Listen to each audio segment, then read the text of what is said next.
Sportsnet Studios World Headquarters in Spring, Texas, it's Barry on Deck, hosted by former ESPN Houston radio host and stand-up comedian Barry Laminator, starring Oliver the Cat. Written by Barry Laminator, produced by Barry Laminator, directed by, you guessed it, Barry Laminator, featuring sports, entertainment, special guests, film sessions, and some drinking. Okay, a lot of drinking. Viewer discretion is advised. And now, here's your host, Barry Laminator. What's up, you damn dirty deckheads? Welcome to Barry on Deck. I am your host, Barry Laminator.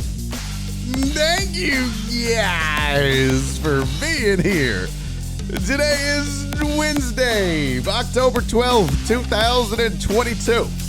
And this is episode number 559 of Barry on Deck. Welcome to the show. Welcome to the program. I am shaky, literally jittery and shaky today. I think no sleep, no food, plus Adderall equals your boy hot. I got to get some food in me. So it's like, shots today? Maybe not. I'll probably end up doing a bunch of dumb shit like taking my pants off. Oh, wait, we already did that. Welcome to the show. Going to be fun today. This is the last show of the week.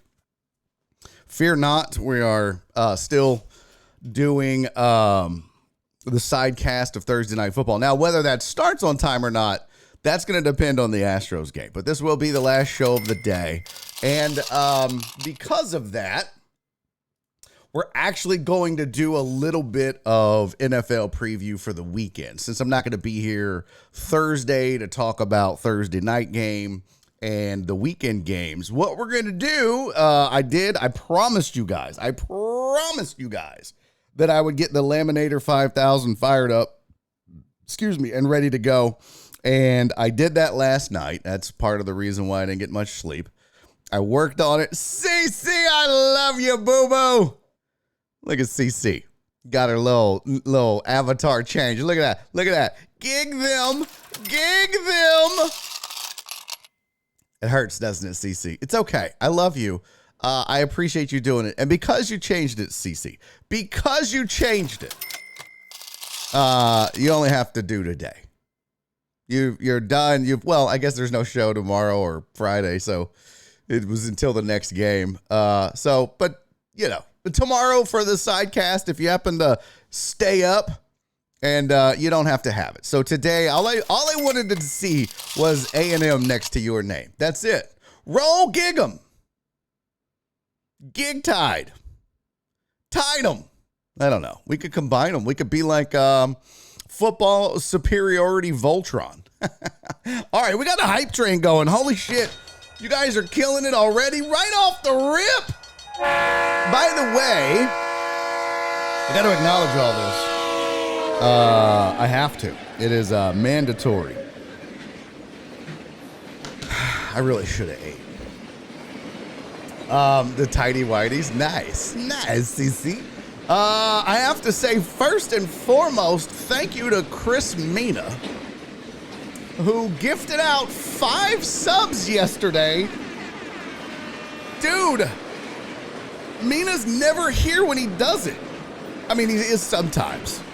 But you know how badass that is for someone to gift subs? Oh, sorry, I forgot my conductor's hat. You know how badass it is for somebody to gift subs when you're not even live? They just missed you. And so, yeah, why not? Why not gift some subs to the community? Mr. Mina. God damn it. I wasn't going to do a shot. Goodbye, train. I wasn't going to do a shot. But I have to.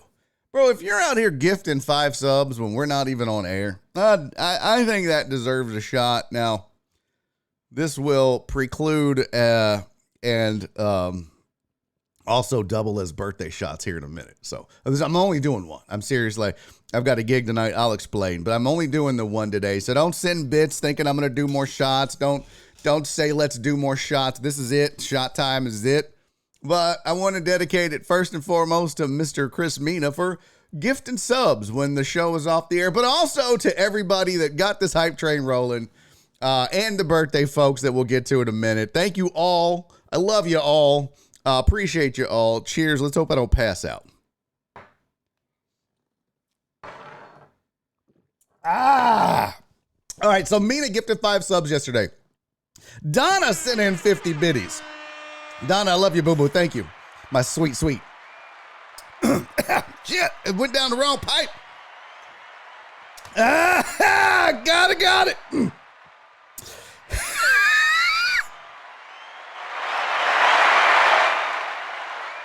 I feel like I need to crank the sounders up, right? They're not that loud. Alan Denson sent 100 bits in. Yo, AJB with the VIP. Let's go, Aaron. I got you, man. Just give me a second. Let me get through these biddies that are coming in and saying thank you to everybody. And then I'm going to make you a VIP player. Mimi, thank you for the 200 bits, sweetie. You are the bestest. Joe, my guy. What's up, man? Thank you for the 100 bits. I appreciate you. That got the hype train rolling. Truck driver Pookie's in the chat. What?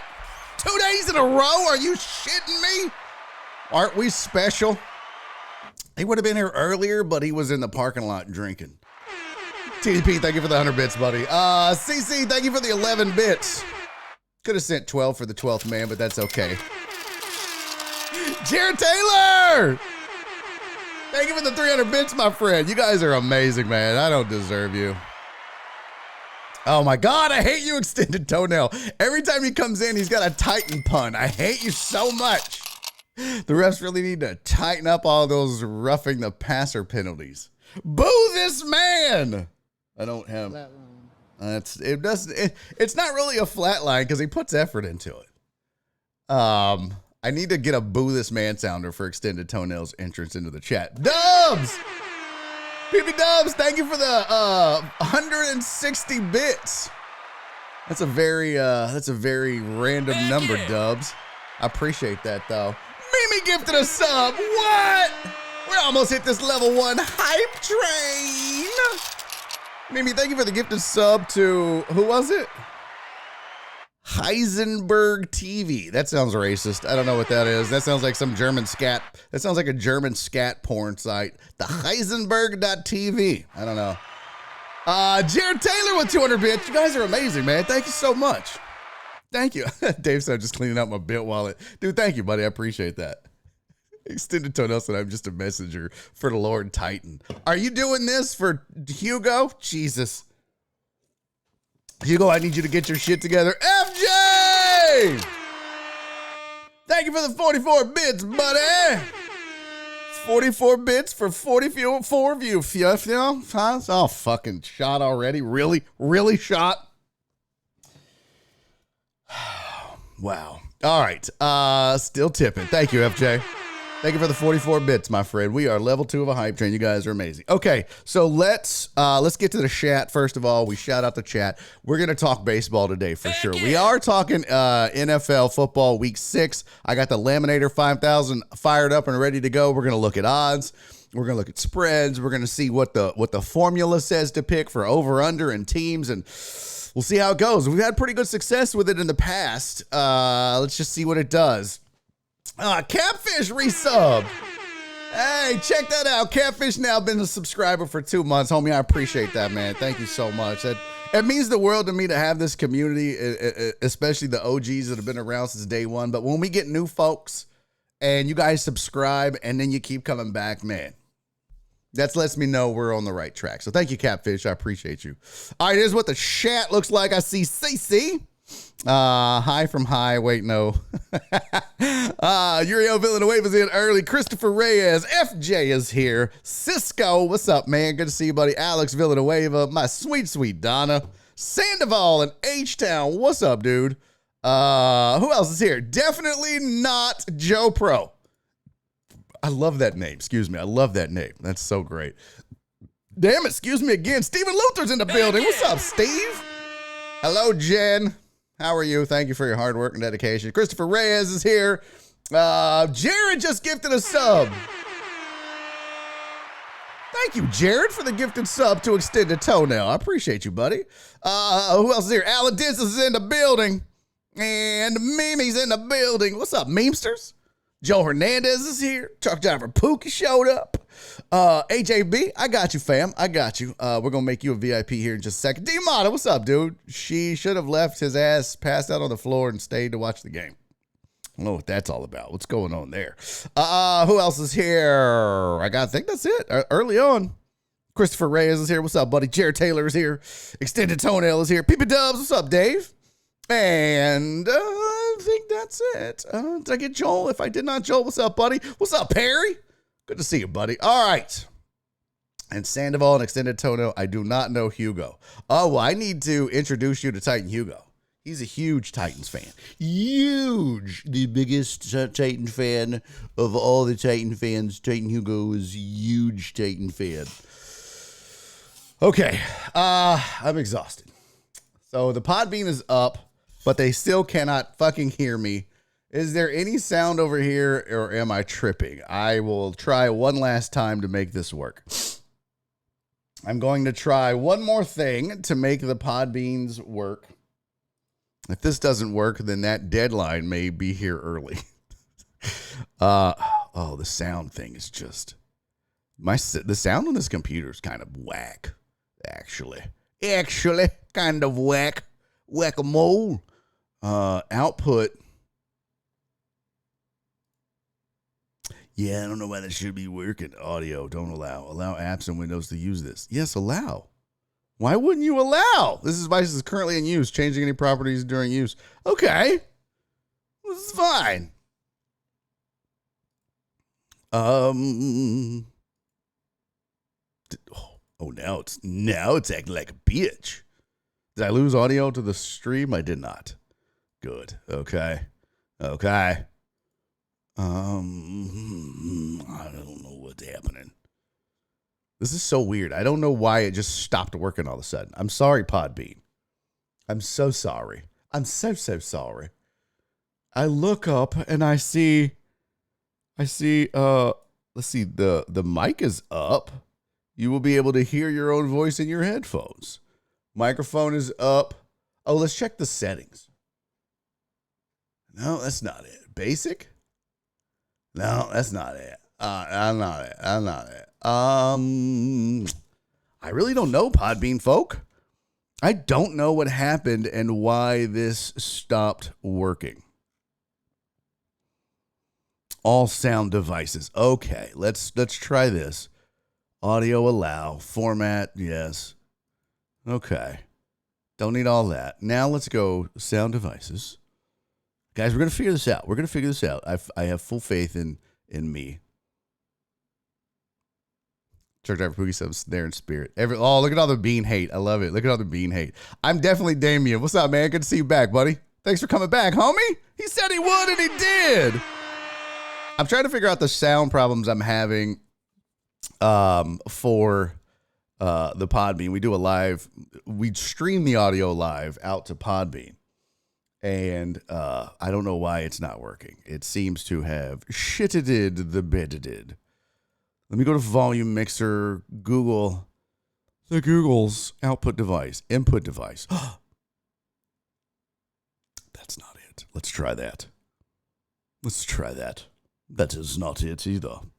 I don't fucking know. Okay, I don't know. Sorry, Bean. It's a whole ass thing. We're going to continue the show. I guess I'm killing the Podbean. Sorry, folks. Bye, Podbean. I tried again. I need to dedicate some time to the beginning of the show to fix that. But the problem is I just don't care. All right, let's do,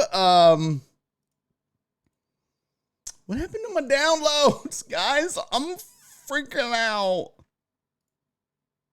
All of this stuff that I downloaded is gone for the show. Like the slides that I made.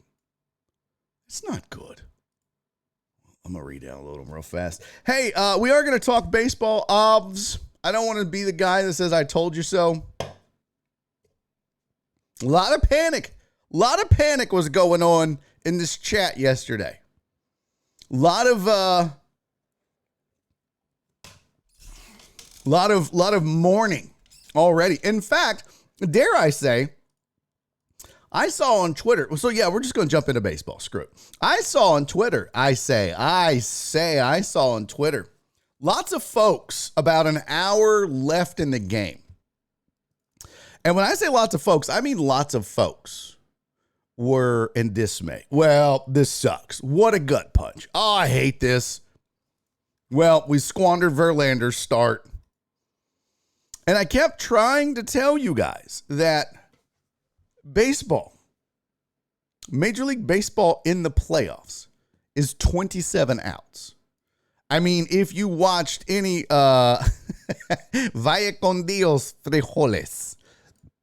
If you watched any, I'm sorry, TDP. I'm sorry, Reyes. I really tried to get the audio going. It's not happening. But if you watched any baseball over the weekend, or if you watched any baseball yesterday, I want you as a sports fan to have one takeaway from all those games. And it's not that your Don is your daddy, but he is. It is that baseball in the playoffs is 27 full-on ass outs. That doesn't mean your team's going to win every time. But these guys go out and they do their thing down to the last out. There is no quit in a lot of these teams that are in the playoffs. Look at what the Braves did, right? Look at the Braves coming back and making it a game and ending up 7-6. They lost, but you know what? You had to get Phillies had to get all three outs in the ninth. There wasn't any gimmies. The Braves didn't go, you can have the last two outs. Heck yeah. Heck yeah. That was weird. Heck yeah, you're right. B. Hannon just resubbed. 7 months, baby. Thank you for the Prime sub, B. Hannon. By the way, you guys, for those of you that don't know, if you have Prime sub, I'm definitely Damien. If you have a Prime sub, I'm talking to you, pal. Nah, it's too soon. It don't sub yet. You just got here. Hang out. Try the cheese dip.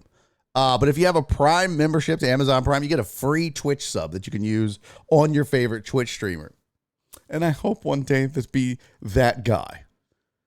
Damn it, the bangs still aren't working. I need to check out Nightbot and see what that raggedy bitch is up to. I gotta see why Nightbot's not working. B. Hannon, thank you for the resub, buddy. Hype Train finished 3 gifted subs, 1,265 bits. You guys are fucking amazing, man. I love you. Thank you. Hashtag Prime, hashtag Patreon, hashtag Broken. Definitely not Joe Pro said any team with Altuve will take it to the wire. A couple big at bats by the rookies ahead of Jordan. Beautiful finish, dude. Facts. That's the thing that kind of goes unheralded in yesterday's Astros game. Let me we're gonna deep dive here a little tiny teeny is the word I'm looking for. Bit. Let's pull up the. By the way, the new Windows update is pretty fancy. I like that I can do the window resizing auto magically by just holding it up to the top. Dodgers are a beautiful team with a beautiful looking Justin Turner, dude. Dodgers are sick, because it's like. Well, we'll get to the Dodgers. Okay, we're going to get to the Dodgers next, Damien, I promise. We're going to start with this Astros game. Let's get through it, and then we'll talk Dodgers, and then we'll talk Phillies, Braves for Jay Cross if he shows up. And then we'll talk Yankees. Hey, I'm definitely Damien with the shoe check. Let's go. Look at you using the channel points. Oh, by the way, I got to make AJB at a VIP. Let's do that right now. Let's go add new. AJ. What is it? Is it AJ the Falcons fan? What is the damn? What in the why AJ the Super Falcons fan? How could I forget that? All right, let's see. AJ, there he is. He's a VIP. Dunskies, bro. Dunskies. Yo, you may have to log out, log back in, or go out and come back in, AJB, but you, my friend, are a VIP of the Barry on Deck channel. And since we got a shoe check, listen, I don't want to brag. Astros rolled up big yesterday. Had to rock my Astros shirt, custom Astros shirt. Had to rock the Flying A OG Astros logo that never existed but was a prototype. And of course, because I did, bam! I had to rock the custom Astros Air Force Ones. Now, these come with a little touch of old Oilers Love You Blue. But these are my custom Astros Air Force Ones. Look at that. As done by none other than, turn it over, Art of a Woman. My girl Abigail, who has donated to our Streamathon every year. Bam, bamity, bam, bam. Yes, I'm rocking the Astros custom, fully custom Air Force Ones. All right. God damn it. Also, no socks today. No socks. DJ Maddie with 100 bits. Thank you, DJ Maddie. So there's your shoe check, Damien. All right, let's get back to this Astros game real quick. Let's talk about it for a second. Here's two things that are going to go unnoticed or undiscussed at the very least that were critical. And I think once I say it, you guys are going to be like, well, yeah, duh. But that's the thing is, obviously, Yordan had to hit the home run. But if Yordan's at the plate with nobody on, there's no one shining moment, right? There's no game winner. So having two guys on base, two rookies on base. Hensley was added to this team down the stretch. This isn't a guy who had a ton of big league seasoning and, getting tons of ABs. He just was added late, got hot, gets up in the ninth, gets a big AB, and draws a walk. Now, look, he's fouling off pitches. He saw 8 or 9 pitches, and then it was going to be a walk anyways, but he gets hit by a pitch, and he's on base. And then Pena, who, he had looked okay. Let me pull up the box score here. Boop, boop, boop, boop, boop, boop. Box score. So here we go. I still want an easier way to do this so that it's faster for you guys. So Pena, before his hit in the ninth inning, was 0 for 4. And he had a couple of strikeouts mixed in there that you don't see, but he had some strikeouts. What did he strike out? Twice? I think he had 2 strikeouts? Nonetheless, big AB by him, big AB by Hensley. And the fact that you needed 2 guys on for Yordan to get to the plate. Now, Altuve didn't do well in that situation, and that's okay. But Hensley comes up. Altuve kind of, and usually the Astros fans, Astros team, we're kind of used to Altuve being clutch like that. But it was time for the rookies to step up, and they did. They both got on base. So you had first and second. And Yordan Alvarez comes up to the plate. Now, the thing that I think sometimes baseball managers get a little too smart, a little too cute. Analytics are great. Y'all know I love numbers. That's why the Laminator 5000 exists for NFL betting, because I wanted to do something with numbers. But the fact of the matter is Scott Servais outsmarted himself. And they have said that they had talked about this, that they went through the numbers and everything else. And the fact that they really liked having a specialist lefty on lefty matchup if they needed it late. And they even said, hey, listen, we talked to Robbie during the week. We talked to Robbie leading up to this game. We talked to him day of game, pregame. We said, listen, there's a possibility late if we got Yordan at the plate and it's a big moment in the game, we're going to get you up. We're going to get you warm. You're going to come in. You're going to face him. Cool. Here's the problem with that, though. Yordan is hitting like 320 against lefties. So that's problem number one. He's actually a 299 hitter against righties. But here's the thing about to me about analytics, right? And I don't know, they have deeper numbers than I have or that I get. But I'll say this. You cannot combine old school mentality with new school analytics. You have to pick one or the other, right?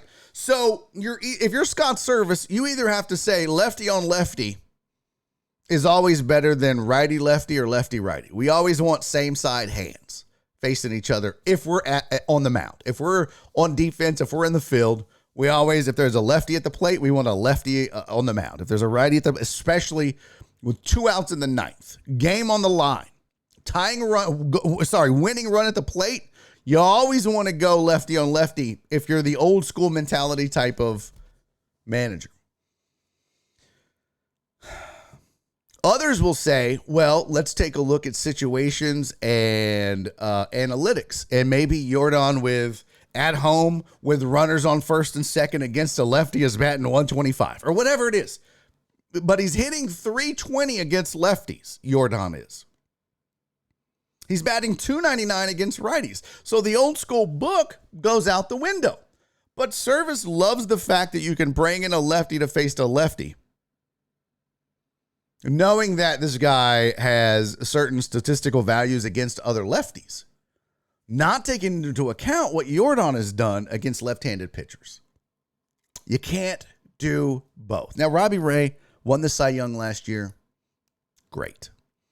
But in baseball, it is a big difference between starting and relieving. There's a big difference. This is why everybody loves to throw out maybe McCullers has just come out of the pen. That's a lot easier said than done. That's also what makes what Charlie Morton did a couple years ago amazing. So you can't just bring in a guy who's only done it 5 or 6 times in his career, never recorded a save, who's used to starting a game fresh, knowing, all right, I got 4, 5, 6 innings.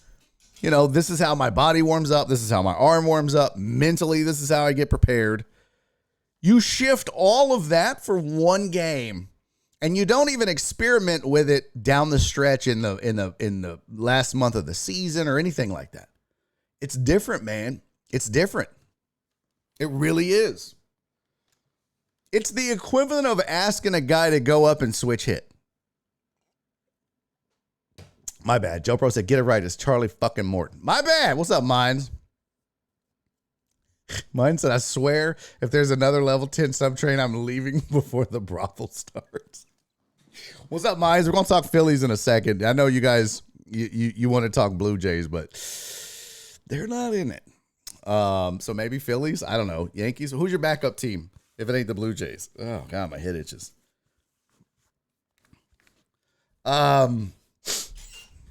It says they talked about it on the radio. Aaron Rabel. What's up, Aaron? They talked about it on the radio post-game show while I was on the way home. These Astros players from top to bottom are smart and have learned to embrace the technology that they have. Yeah. So anyways, I think Scott Service outsmarted himself, though. So to bring in a Robbie Ray in that situation is like asking Altuve to go up and hit left-handed because there's a righty on the mound. That's essentially what you're asking. Altuve has taken left-handed at bats. I'm sure he has. You know what I mean? Like, he's done it a couple of times in BP or whatever, farting around. It's the same as asking a guy who's, it would be like if Jordan was a switch hitter, but he's 320 against lefties. Oh, well, you know what? Now that they brought in Robbie Ray and he's a lefty, Jordan, you go bat from the right-hand side where you're 299 or 280 with 3 home runs as opposed. It just doesn't make sense. It doesn't. Square peg, round hole. And that's what Scott Service did. They outsmarted themselves. And because, too, if you need to know, I did the work for you. Oh, I did the work for you. Daddy pulled up some numbers. So this was, let's see here. Let me pull up this. So here's Jordan Alvarez on the season, right? These are his splits. So first half, second half, defensive position, so leading off an inning, batting order position. So these are all different splits that you get.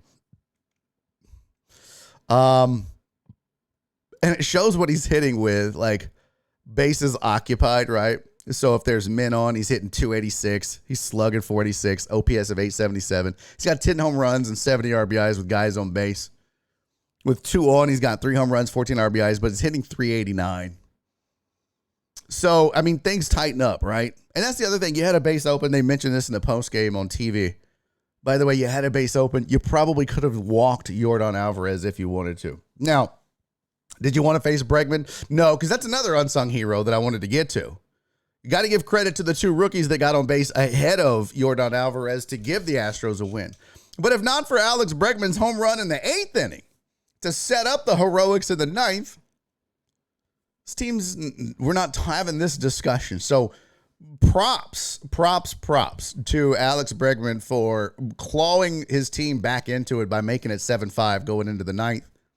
Knowing that if we could just get 2 guys on with Yordan at the plate, we could win this game, and they did. So, here's all the splits, right? So you got clutch stats, 2 out with runners in scoring position. Yordan's hitting 283, no home runs. Late and close, he's hitting 333 with 4 home runs. Within 2 runs, he's hitting 309. All right. Now this doesn't break down like the lefty righty matchup there. So let's see, where is it? I'm looking for the lefty righties. Damn it. Well, it's not there. That's okay. I will find it. I might be missing it here. Let's see. Season stats. Lead off an inning, batting order position.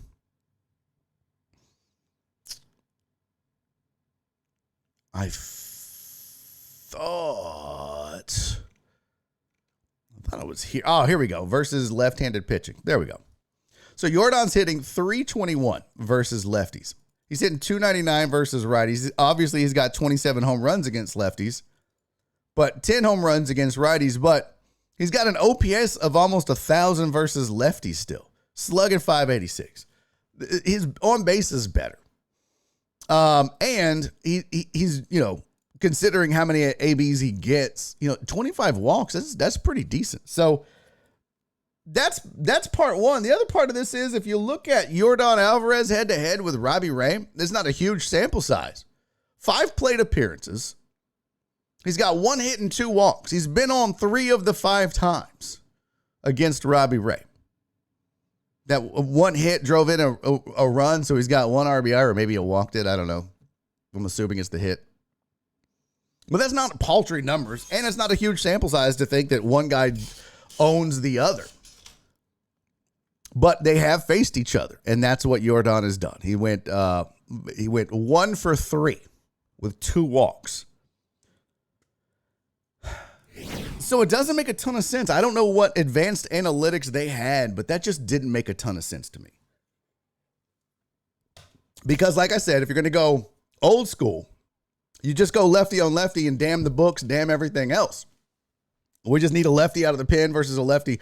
And the other thing is you had what's his name? Their closer was in. They actually took their closer out, who had given up, a tough luck walk to Hensley and then a base hit to Pena. But you had Sewell in the game. I would be interested to see what Sewell's numbers were against Yordan and against lefties. I think that would be something too, and maybe that's why they did it. I don't know. Let's go over here. Let's check it out real quick. Let's see what his numbers are against lefties. We want splits, and we want this year. Nope, damn it. Go back. We want his splits. 2022. There we go. So, versus right-handed batters. There you go. So, versus righties, he's given up a 130 average. Versus lefties, a 167. About the same amount of home runs. This isn't bad numbers. lefties have a 589 OPS against him, so, but not terrible. A few more walks versus lefties. That's because sometimes pitching inside is a little more difficult.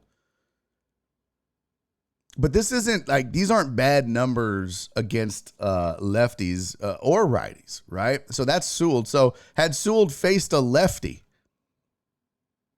a 167 average, still pretty damn good. And he's your closer. Now, I don't know if these guys have ever faced each other. We can pull up batter versus pitcher and see. Look at that. Sewell has faced Yordan Alvarez 7 times. In 7 at-bats, he's given up 1 hit and an RBI, no walks, and struck him out 3 times. He's got a 143 average. So you tell me. Yeah, Cilio said they compared to them after the game. Sewell had better numbers against lefties. Not only does he have better numbers against lefties, he's got better numbers against Yordan. So I don't know what they were looking at. Again, you either go by the numbers and go by the analytics or advanced analytics. Barry beat my message. What? Barry on deck. What was worse, the 8-1 lead lost by the Jays or the 4-1 lead lost by the Leafs with only 5 minutes left in the third? Yeah. I'm going to say the 8-1 loss. You get 7 runs. Actually, you give up 8 runs. You're up 7. That's bad. Now, there was some bad luck involved. The collision led to several of those runs. So the odds were not Yordan, but he delivered. Yeah, that's the crazy thing, man. The odds were not Yordan. No, but the odds were based statistically. They made it. I mean, Scott Service statistically put the favor back on the Astros. You had the matchup you wanted. You had the best matchup. Sewell versus Yordan. But he went old school lefty-lefty. And maybe that was it. Maybe he ignored the analytics. It felt like he combined the two, but I don't know. It's just a dumb move. And props to Alex Bregman for the 2-run home run in the 8th. Props to those rookies for getting on. Huge win. Huge. I can't even tell you how big of a win that is. And I'll say it one more time and then we'll move on. But for everybody that was in this chat crying, Verlander.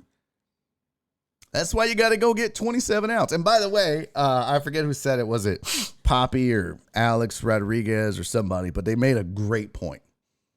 You just faded one of the worst starts, actually the worst start in Verlander's playoff career history.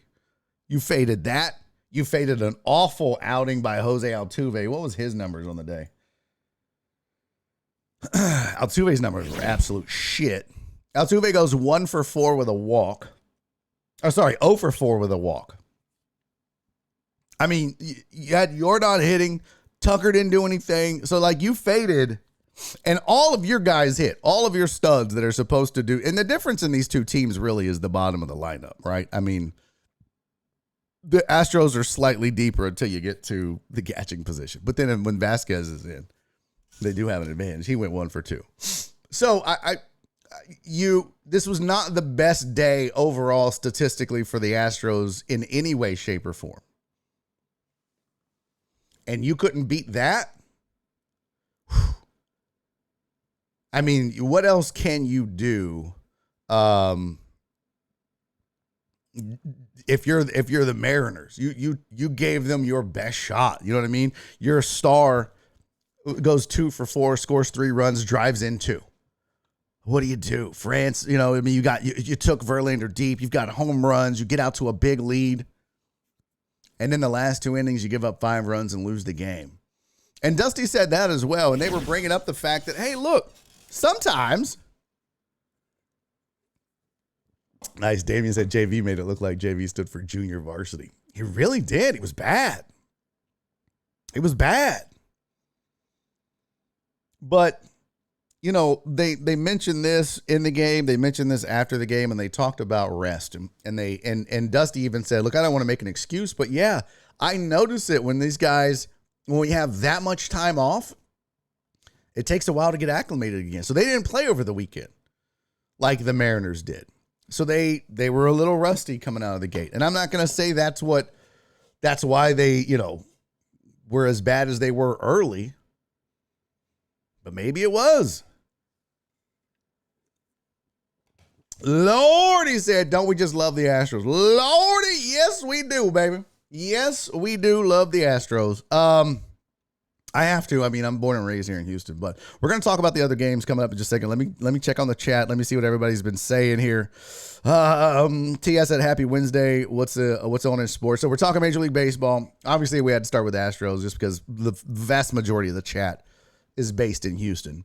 But we're going to talk about the rest of the games. Plus, I'm going to roll out the Laminator 5000, which is my spreadsheet with custom formulas and stuff, so that we can see what the Laminator 5000 is saying as far as picks this weekend for NFL.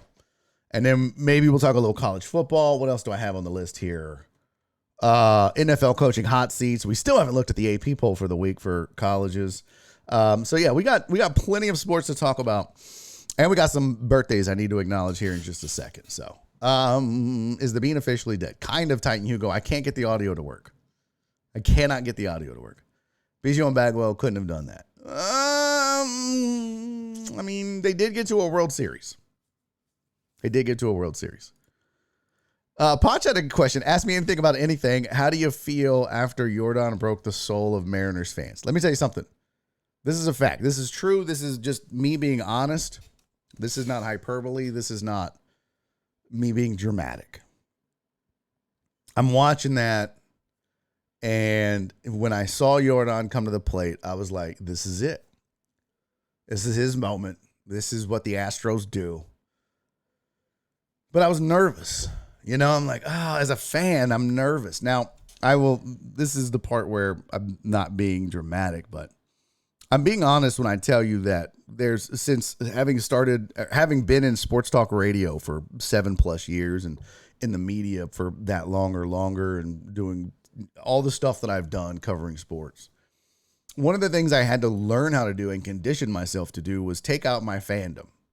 Take it out when I watch games, take it out when I talk about games. You never hear me on the radio or TV or on this show talking about because I don't talk like a fan.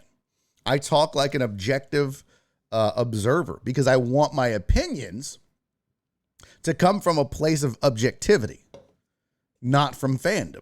Because I think that there's a bit of it's cool to be a fan, but I think you want honest opinions about your teams.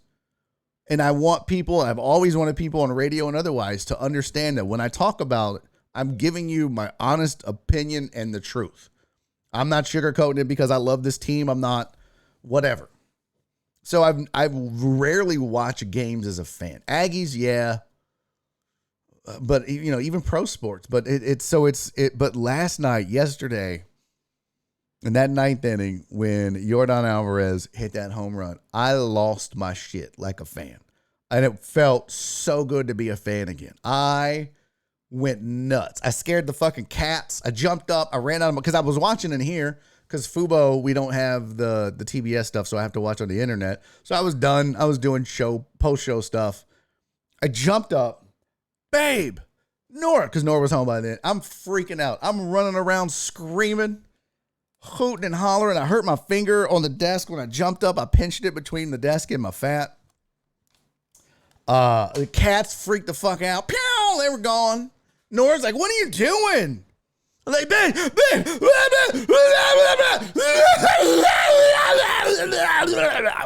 was like the Tasmanian devil, just running around like I'm 10. And it wasn't like, when I go to games, when I cover games as media, if I'm at an Astros game in the press box, if Yordan Alvarez hits that, internally I'm like, fuck yeah. But externally I'm like, oh, what was the count? I'm trying to be a professional. But I don't have to do that here. And it was just an honest reaction. And it felt great. It felt fun. It was dope. And I'm going to do that Thursday thanks courtesy to Dr. Dre on 290 when I take my mom to the Astros game for game 2 in this series. I'm going to sit in those seats and I'm going to be a fan. And it's fun. All right, so let me catch up. So that answers your question, Matt. Pena came up clutch twice with Bregman home run to score. True. Truck driver Pookie. True. I don't know why I forgot it was him on base. You're right. Pena came up clutch twice. Mine's almost cried because of the Blue Jays. Yeah. Maybe you're just lucky. So does that mean Cole couldn't come in 2019 World Series to get the win? No, it's just difficult, man. And not everybody can do it, right? Not everybody's Charlie Morton. Not everybody's Lance McCullers Jr. Some dudes aren't conditioned that way. Daddy pulled up some numbers. Let's see. What was worse? Okay, we got that. Probably Canada losing to Sweden. Okay, VB. What? Very similar. Truck driver Pookie. Managers seldom win games, but they can sure lose them. Oh, that's a good point. That is a very good point. They're always ready to get what? They were already going to lose with the bullpen, so why not take the chance? That's not true. Yeah. My bad. Double-edged sword. My message earlier, Beer on Deck. Jordan said second he saw Ray up in the pen and Service walk up the dugout steps, he grabbed the iPad and watched all three ABs. Nice. They compared them after the game. Barry peeped my message. Playoff baseball is the best, but why in the fuck are the Astros still playing at 2 p.m.? Dude, we talked about this. I don't want this question anymore on the show. No more. This is ridiculous. First of all, Houston fans are crybabies. We are whiny baby bitches about this. You don't respect our team. Well, first of all, no one gives a fuck about the Astros except Astros fans. There's not millions of Astros fans spread out around the country. There are millions of bandwagon-ass Yankee fans and Cubs fans and Dodgers fans. That's just how it goes, TDP. That's how it goes. Also, the Astros are the most hated team and franchise in baseball. And they know that fans of the sport that they could get to lay eyes on it do not want to have to watch that team in primetime. They'd rather not watch. So they're not going to put these guys on in primetime. It's the Mariners and the Astros. It's literally the who gives a fuck division series. No one cares about this. People care about the Yankees. People care about the Dodgers. I mean, no one gives a shit about the Phillies and the Braves, really, compared to the Dodgers and the Yankees. So it's stop crying about it. Who gives a fuck? It is perplexing, but whatever. There's nothing we could do about it, and they're never going to change it. But as long as the Astros keep winning, fuck them. TDP, sit down, sir. What did Perry say? Are y'all okay with JV if in game 4 if necessary? No, not on short rest. I don't think you need to. I don't think you need to go JV in game 4. I don't think you need to. You've got a ton of capable arms. Ton. I don't think you need to run him out on short rest, especially knowing there could be a game 5. Plus, if you win game 4, if necessary, you save him for game 1 in the ALCS. There's no reason to run JV out there in game 4. Game 5, sure. And then you open up the new series with Fromber or Lance. No reason to run him out there. Don't we just love the Astros? Sit down. TD needs to move. Aaron said they were supposed to have simulated games. Yeah, simulated games don't do shit, though, dude. That's just to keep you moving and keep the muscle memory, but it's just not the same. Did the Rangers get the W yesterday? Oh, Alex, you jerk-ass jerk. Taking shots at TDP. Because they're not Yankees or Dodgers. Exactly. Did Bagwell ever hit a playoff home run? I think so. That's a really good question. Let's look up Jeff Bagwell's postseason. Well, now, he never hit a World Series home run because he was 130 years old by the time he got to the World Series, right? Let's look at splits. Oh, no, we don't want splits. We want postseason batting. Jeff Bagwell had 6 years, 9 different series in the postseason, and he hit 2 in 2004 in the NLDS, where he hit .318. For his career, he was a .226 hitter in the postseason. That's bad. 2 home runs and 13 RBIs, 25 strikeouts. But when you're playing the Braves every damn year you make the playoffs, it's going to be like that sometimes.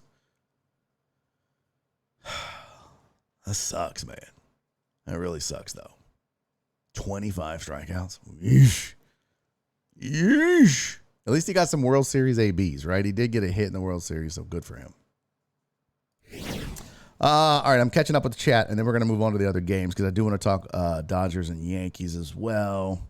Caminetti was the only Stroh homer I recall from the 90s. Nope, that's not true.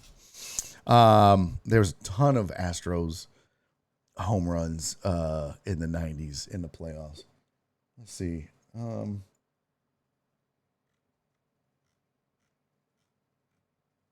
Where's the postseason shit at? Blessed be the fruit. Oh, dude, I'm watching, what's it called? Handmaid's Tale. We just finished season 4, so we're now starting season 5. Yo, that shit is crazy. Crazy. And you know what?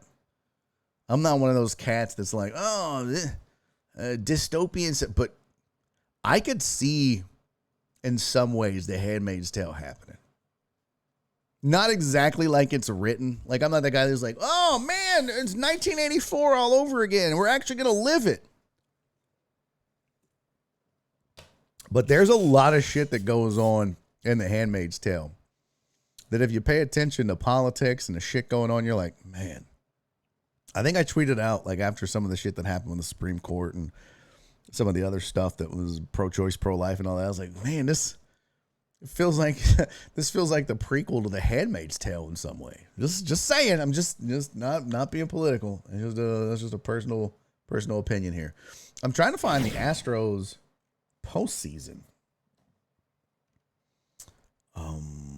Full roster. Yeah, I'm not seeing postseason for 2012 here. Ban TDP. What did he say? What did TDP say? Now what did he do? Yes, I hurt my finger, Demona. Barry became a 9-year-old on crack. I did. We all acted like children. Barry on deck. You won't have to do that tomorrow. Thank God. Dre is a good dude, CC. 2 outs, 2 strikes, walk off. Yeah, we jump up and act a fool. Yes, we do.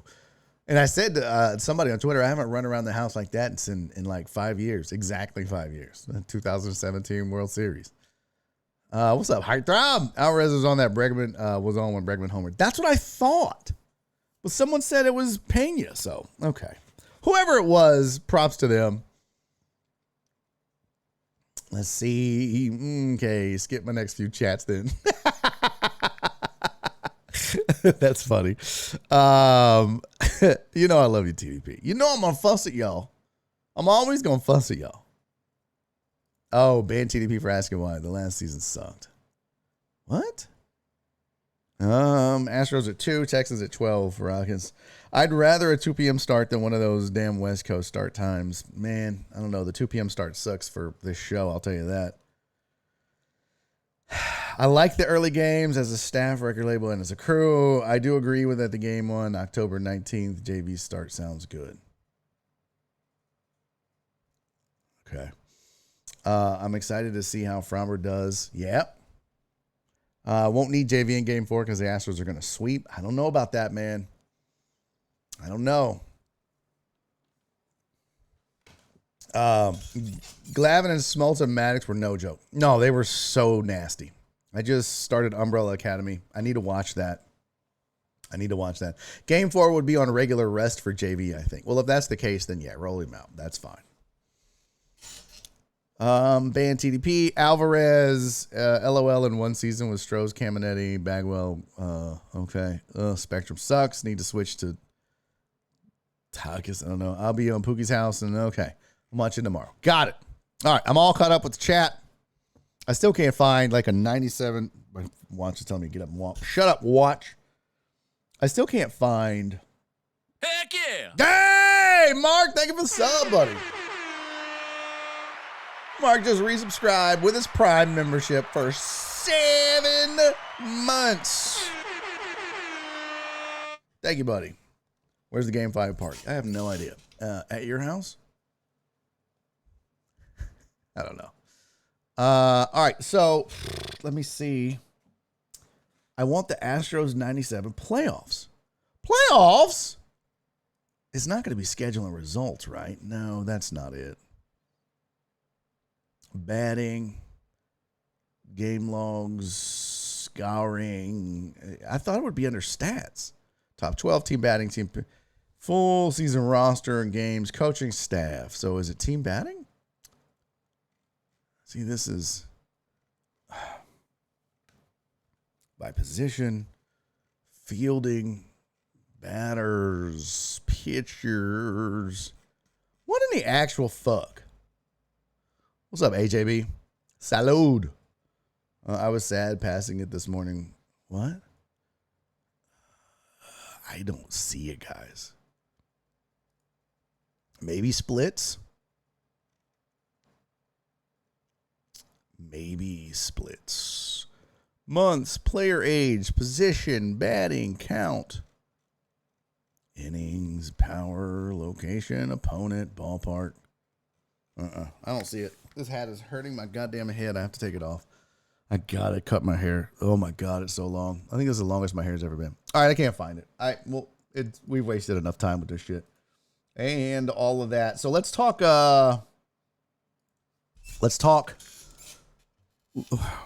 We could talk that Phillies Astros or Phillies Braves game, but I didn't get to see much of it, other than the fact that one, Fried had a terrible outing, and that's not good for he very much Justin Verlandered it, very much so. And if you're the Phillies, you got to be feeling good, man.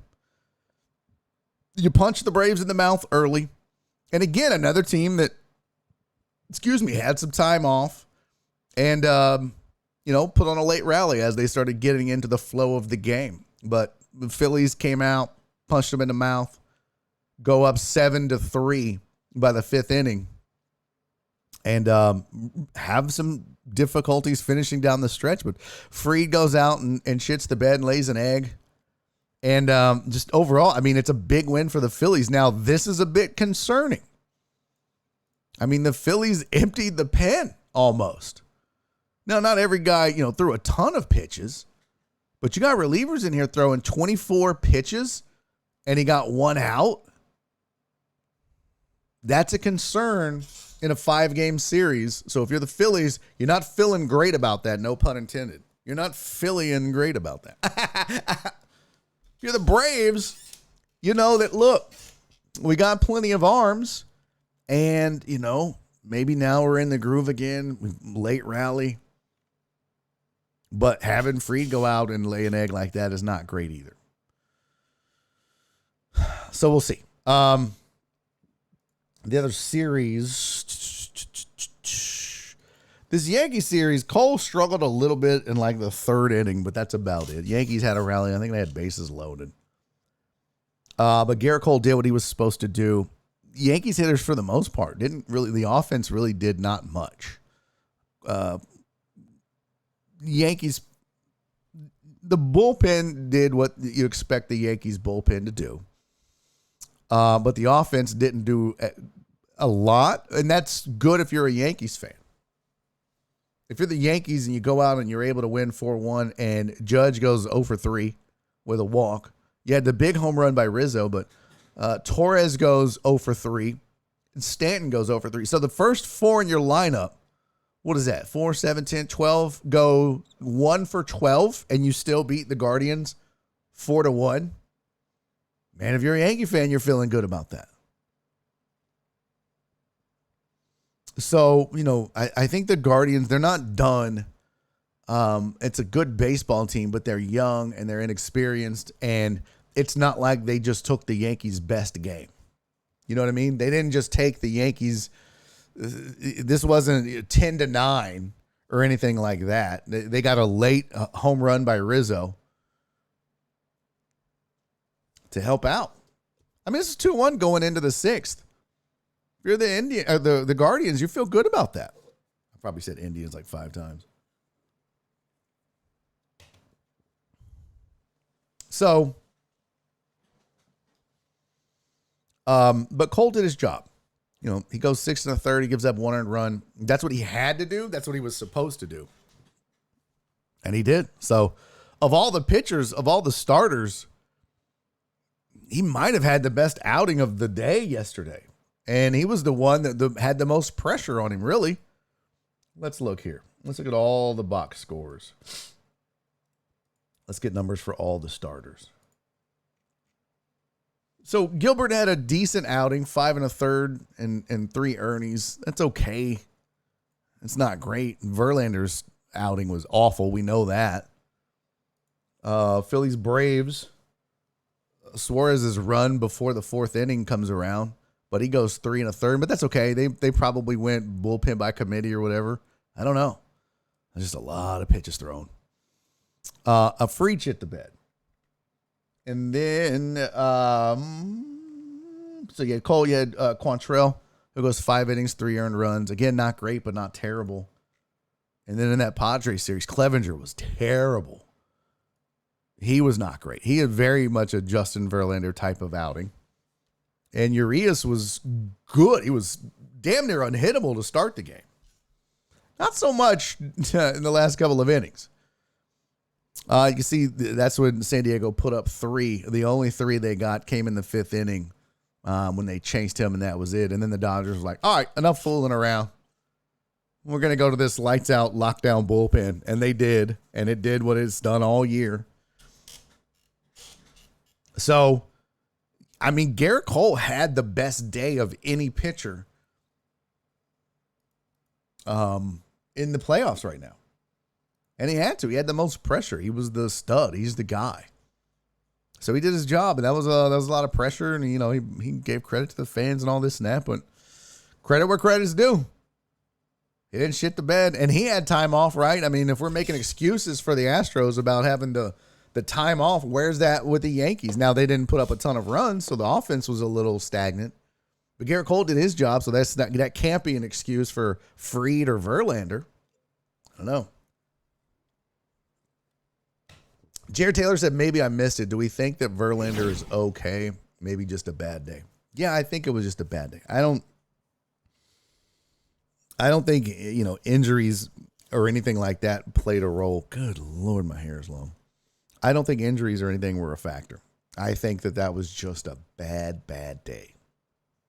He got ambushed early. And watching it, when I first started watching it, he was missing in the zone, and that's not what Verlander does. Occasionally, he'll miss up, and that's why, in the not last year, but the last couple of years, he's been kind of susceptible to the home run ball. Remember, he would always give up 1 or 2 bombs per outing, it felt like. And it's because every once in a while, he'd miss up. Yesterday, he missed in the heart of the zone, over the heart of the plate. Up and down a little bit, but he just was not able to spot any of his pitches. And you can't do that. I don't care who you are. Because Verlander has the power and the pinpoint control and the accuracy. He's got it all. That's why he is who he is. That's why he had a 1.75 ERA. But you can't. I don't give a shit if you throw 102. You throw 102 right down the middle. Night. BB said, I just read that. I'm coming for you, sir. What? Braves almost came back. Yeah, they did. Yeah. 7-6. It was nice. MLB playoff baseball, baby. Hockey is still the best playoffs in sports. But I swear, and I stand by it, baseball is the second best playoffs. Football's Tony the Handsome, you handsome son of a bitch. Welcome back to the show, my friend. Good to see you. Welcome in. Look at that handsome face right there on the screen. Look at that. Oh, you're so handsome. Playoff baseball's second best playoffs in sports. I think it goes hockey. It goes baseball. It goes football. I mean, this is one and done, right? I think football just because, and then basketball. Basketball's the worst of the. Church Driver Pookie said, what channel is hockey on? Man, I don't know. Lordy said, Mets fan here. I'll sit in the corner. Oh, damn, Lordy. Oh, no. Lordy, I'm so sorry. Oh, my God. Dude, that has to suck to be a Mets fan. I would be so angry as a Mets fan. All the money you spent. I mean, you didn't spend it. Bro, I'd be so pissed. I want to see something. Let me pull up the Mets. The Mets won 100 games this year, right? I'm pulling up the standings. Hold on.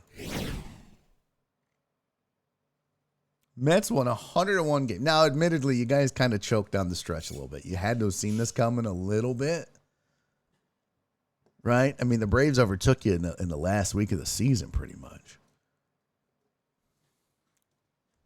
But, Lordy, you spend all that money.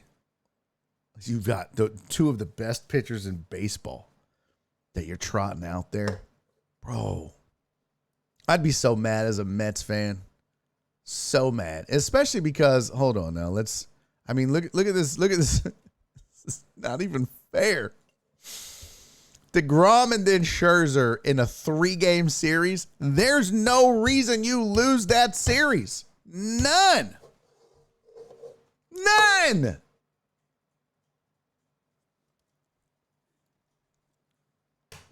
Cisco has a good point. Basketball playoffs, half the league gets in. It takes 3 months. See, I've been a Mets fan since 2005. I'm used to it. Eesh. Bro, what? I mean, I want to see something. This may be kind of a pointless endeavor here. Let's pull up pitching stats in the National League. Regular season. Let's just see where these two cats and kitties. And we won't even do, although I'm guessing. No, we want just National League. There we go.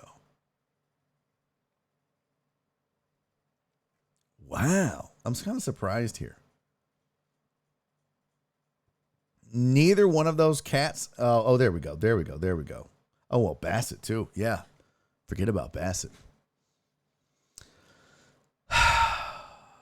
Dude, so you have Bassett, who is top 20 ERA. Scherzer, DeGrom. Dude, what I want to see. Let's see. Let's pull up this team stats for them. I figured it was better. I'm a skosh surprised. And it might just be because they didn't qualify. And this is postseason, so we want reg season. So there's innings pitched. Scherzer with 145. Yeah, he was limited. They didn't get DeGrom until late. But even so, let's see what they did when they came back. There we go. There's the ERA. So DeGrom had a 3.08 ERA. All right, not terrible. Scherzer had a 2.29, and then Bassett with his 3.42. But man, that staff. Unbelievable. Padres have a solid team. They just played terrible. The Padres have a good team, but the Padres aren't, I don't know. There's something of, I mean, look, 1-2 punch, but even like Profar at the top of that lineup, that doesn't, I don't know, man. The top, if they had Tatis, if that lineup top 3 was, Fernando Tatis Jr. 1, Machado 2, Juan Soto 3. Oh, shit. That's the best top 3 in baseball. Hands down, not even close. But, with Profar up there, I mean, you still got really good pitching that can get these guys out. These guys still aren't a success rate of 32%. You know what I mean? Even the best of the best. So the Padres have a really good 1-2 punch. But outside of that, there's a reason they finished as far back as they did. Right? I mean, let's be real. If we go back and look, let's see. Pull this up again. I need to stop getting away from it. Shit. MLB standings. Why isn't this working? Let's try this one then. Padres finished 22 games back. Now, I get it. Dodgers won 111 games. I get it. The Padres were only a plus 45. They scored 705 runs, which is really good. But, I mean, that is not, when you consider who is on their team and the fact that they have the best hitter in baseball, perhaps in Soto. Let's go runs scored. Let's just, let's see. Wins. Nope, that's pitching. Oh, there we go, batting. That's what I wanted. I'm like, what the heck? And I don't want postseason. I hate this. I want regular season MLB batting. Here we go. The San Diego, the Wells Vagina Padres finished 13th in runs scored at 705. I mean, the Diamondbacks scored 702. Now, granted, they do play in a division where they face the Dodgers a lot, and they had to play that team a lot and that pitching staff, and that's going to matter. But that's going to matter, and that's what the Mets pitching staff was basically, especially in a 3-game series. I don't know, man. The Padres aren't a team that I think strikes a ton of fear in people's hearts outside of the top of the order. Once you get past 3, it's like, okay, sure. Power-wise, let's see where the Padres ranked power-wise. Let's see, where is Wells Vagina on power-wise? 21st in home runs in Major League Baseball. So 21st in power. And again, I mean, the Dodgers, for as well as they can pitch, offensively, the Padres aren't that scary. Pitching-wise, team ERA. Oh, oops. San Diego, 11. Okay.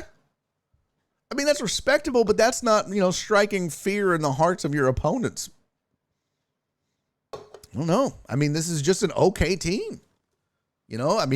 People love to throw out the fact that it's Tatis, Machado, and Soto, but first of all, it ain't all 3 of them. And second of all, outside of those guys, the role players aren't as scary as the role players on the Dodgers and the role players on the Astros. So, nonetheless, baseball is fun. Yeah, Yuli. Oh, my gosh. They talk about on the broadcast, is there a hotter guy right now? He's so hot. Yuli. Let him get to home base. Oh, my God. Are you guys fighting in the chat? Are you guys fighting? I love this. Fight in the chat. I don't give a shit. Be nice to each other, but, respectfully talk shit. You know what I'm saying? Don't say anything racist. If you want to talk about each other's moms, I don't care.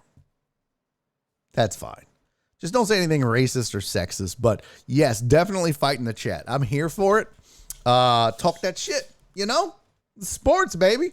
And if you get your feelings hurt, why? You're an adult and this is for fun. Talk your shit. If you can't handle a little shit talking, maybe call Total Dallas, because that man takes more abuse from this chat than anyone I've ever met in my life. I mean, Total Dallas is abused on a daily basis, and we love him. So, talk your shit. What is this? In contrast, playoff baseball is fun, and the Dodgers will win it all. Yes, maybe. I'm going to tell you right now, Damian, that Astros win yesterday may have just pumped them full of life. I know that shit doesn't carry over by the time the World Series goes around. But I'm going to tell you right now, what the Astros proved to themselves last night is that they are in it until the very, very end. And not just because it was Yordan. Remember now, you had rookies getting on base and doing the things that guys like Altuve and Yuli and Bregman had done in the past, and Correa. And these cats are stepping up and doing it. That's a scary thing, man. When you give a team this talented a ton of confidence like that, that can carry them the rest of the playoffs. B. Hannon said, is body shaming allowed? 100%. Yes. If they're fat, call them fat. If they got a weird eye, call it out. Let's go. Make fun of Cece's lopsided titties. I don't care. What? Dre said, if you can't stand the heat, get out the kitchen. And truck driver Pookie's like, bro, you making tacos? Oh, TDB's fat ass up in here trying to get free chat tacos. Wallace said, if you got a crooked nose, say it. Bitch. Listen, I'm the only one that can be seen. So no making fun of the way I look. Y'all can make fun of the way each other's look because you don't see. Nobody knows what you look like, Wallace Wiltz. If that is your real name, Wallace. Wallace, you probably have like, I don't know, you probably like walk with a limp, got swollen ankles. You probably have like a mole somewhere in your face that looks all weird. Behannon said Barry got that Owen Wilson. It's the goddamn camera, you guys. When I put this hat on, this hat is straight. This hat is straight as an arrow. Do you see how crooked it looks on camera? Fuck y'all. Wallace said I wasn't talking about you. Lying sack of shit, Wallace. Screw you. And Behannon. You can suck it too, ho. I want to take a picture of like my I need to take a picture of my face not on camera. That's what I need to do. Wait, who called me? What did I have a missed call from? Oh no, spam. Ho ass spam. Fucking hate spam. So much. What the heck? What in the wide? There we go. Okay, we're back. We are back. Sorry. Damn it, Dre. I message Wax. Okay, there's a massage message. Jesus. All right. So that's some baseball talk for you. That was a lot. That was a lot. That was too much. I enjoyed it though. Thank God Sean Hates Stuff wasn't here to bitch about the baseball talk.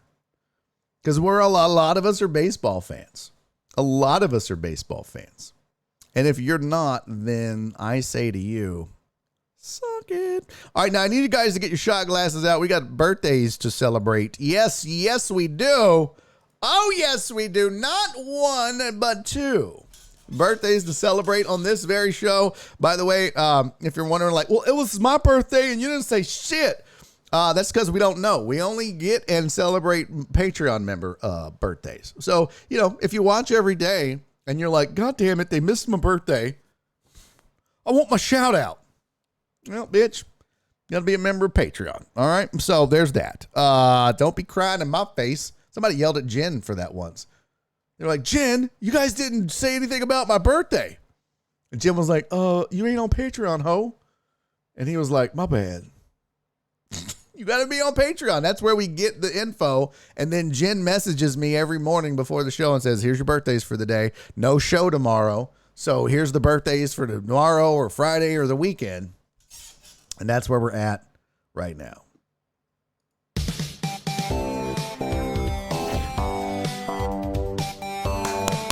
Oh!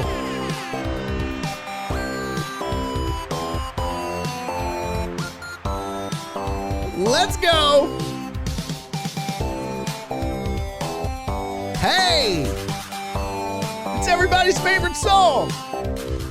It's the birthday song. I don't have a shot. I'm not doing a shot. I'll pass the fuck out. So we're going to do a birthday shot of an empty Diet Coke can. Cake. I gotta say, man, happy birthday to my guy, my buddy, Shockadopoulos. Shock and I go back probably 8 years or more, back when Houston Game Day, when I first got the gig at ESPN Radio. We've been co-workers and friends ever since. We exchanged food on Thanksgiving. Like, this is a real ass dude. And Shock, buddy, I don't even think you're here, but I love you. I hope you have a fantastic birthday. But that's not the only birthday. Oh, no. Also having a birthday tomorrow, my dude Dake.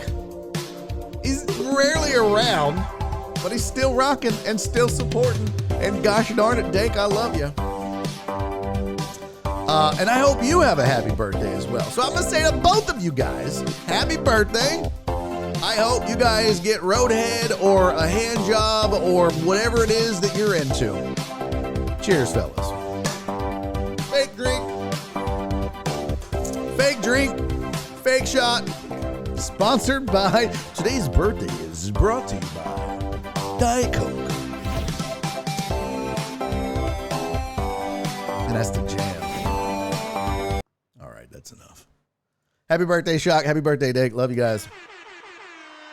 Thank you for the support. Appreciate you. What? I can't believe the numbers fell when I played the birthday song. I don't get it. I don't get it. The birthday song is magnificent. Damon said beers for everyone. I know. That's what I need to go get. You know what? Diet Coke, your birthday is on Diet Coke. Yes. Shots all around. Nora, guys, am I a hoe? Let me finish.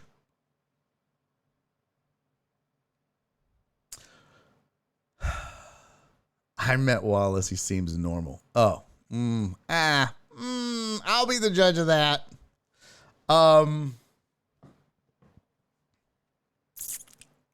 Let's see. Happy fellas on my birthday. What? Happy fellas on my birthday?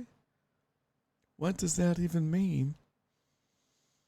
How far behind am I? How far behind are you guys? I'm seeing happy birthday Shock. That's crazy to me. Nonetheless, I ask you guys, am I a hoe? What? A lot of yeses early. A lot of yeses before I finished. I'll be RB in like 13 minutes. All right, Damien, be safe, brother. Come back. Talk some shit. Nora went to a birthday party last weekend or the weekend before. I don't know. It doesn't matter. And she had these Corona pineapple spritzer drink things. Alan said, do I answer yes or one? You know, it's a rhetorical question, Alan. Am I a hoe doesn't require an answer. Okay? I know I'm a hoe. You don't need to pipe up and say so. So, damn it, VB. I look over, I see a one. Yes, what? Okay, everybody shut up. AJB, you don't have my birthday. What? Is that true? No. Did you give it to her? If you didn't give it to her, she doesn't know. If you're a Patreon member and you haven't given Jen your birthday, and she asks all the new Patreon members. If we missed it, though, AJB, Monday we'll get it done, and I will do shots in your honor. TDP, thank you for the 1 bit. Thank you for the total Dallas 69. That's not it. Nora goes to a birthday party. She drinks these Corona spritzer pineapple things. She's like, babe, they're delicious. Now, her and I, we'll partake in a couple of beers after the show. Alan, thank you for the 1 bit. So she brings them home and okay. I swear to God, I'll turn this whole show around. I'll turn this whole show around and take us home right now. Cece, thank you for the 1 bit. We're not getting like a hype train going. We got like a hype caboose. We got like a hype. We got like that hype train at Astroworld, that one train that you rode around when it was like what? God damn it, Demona! Thank you for the 1 bit. It's rude to not say thank you. Oh, there you go, BB. That's what I'm talking about. Now we're raking it in. Okay.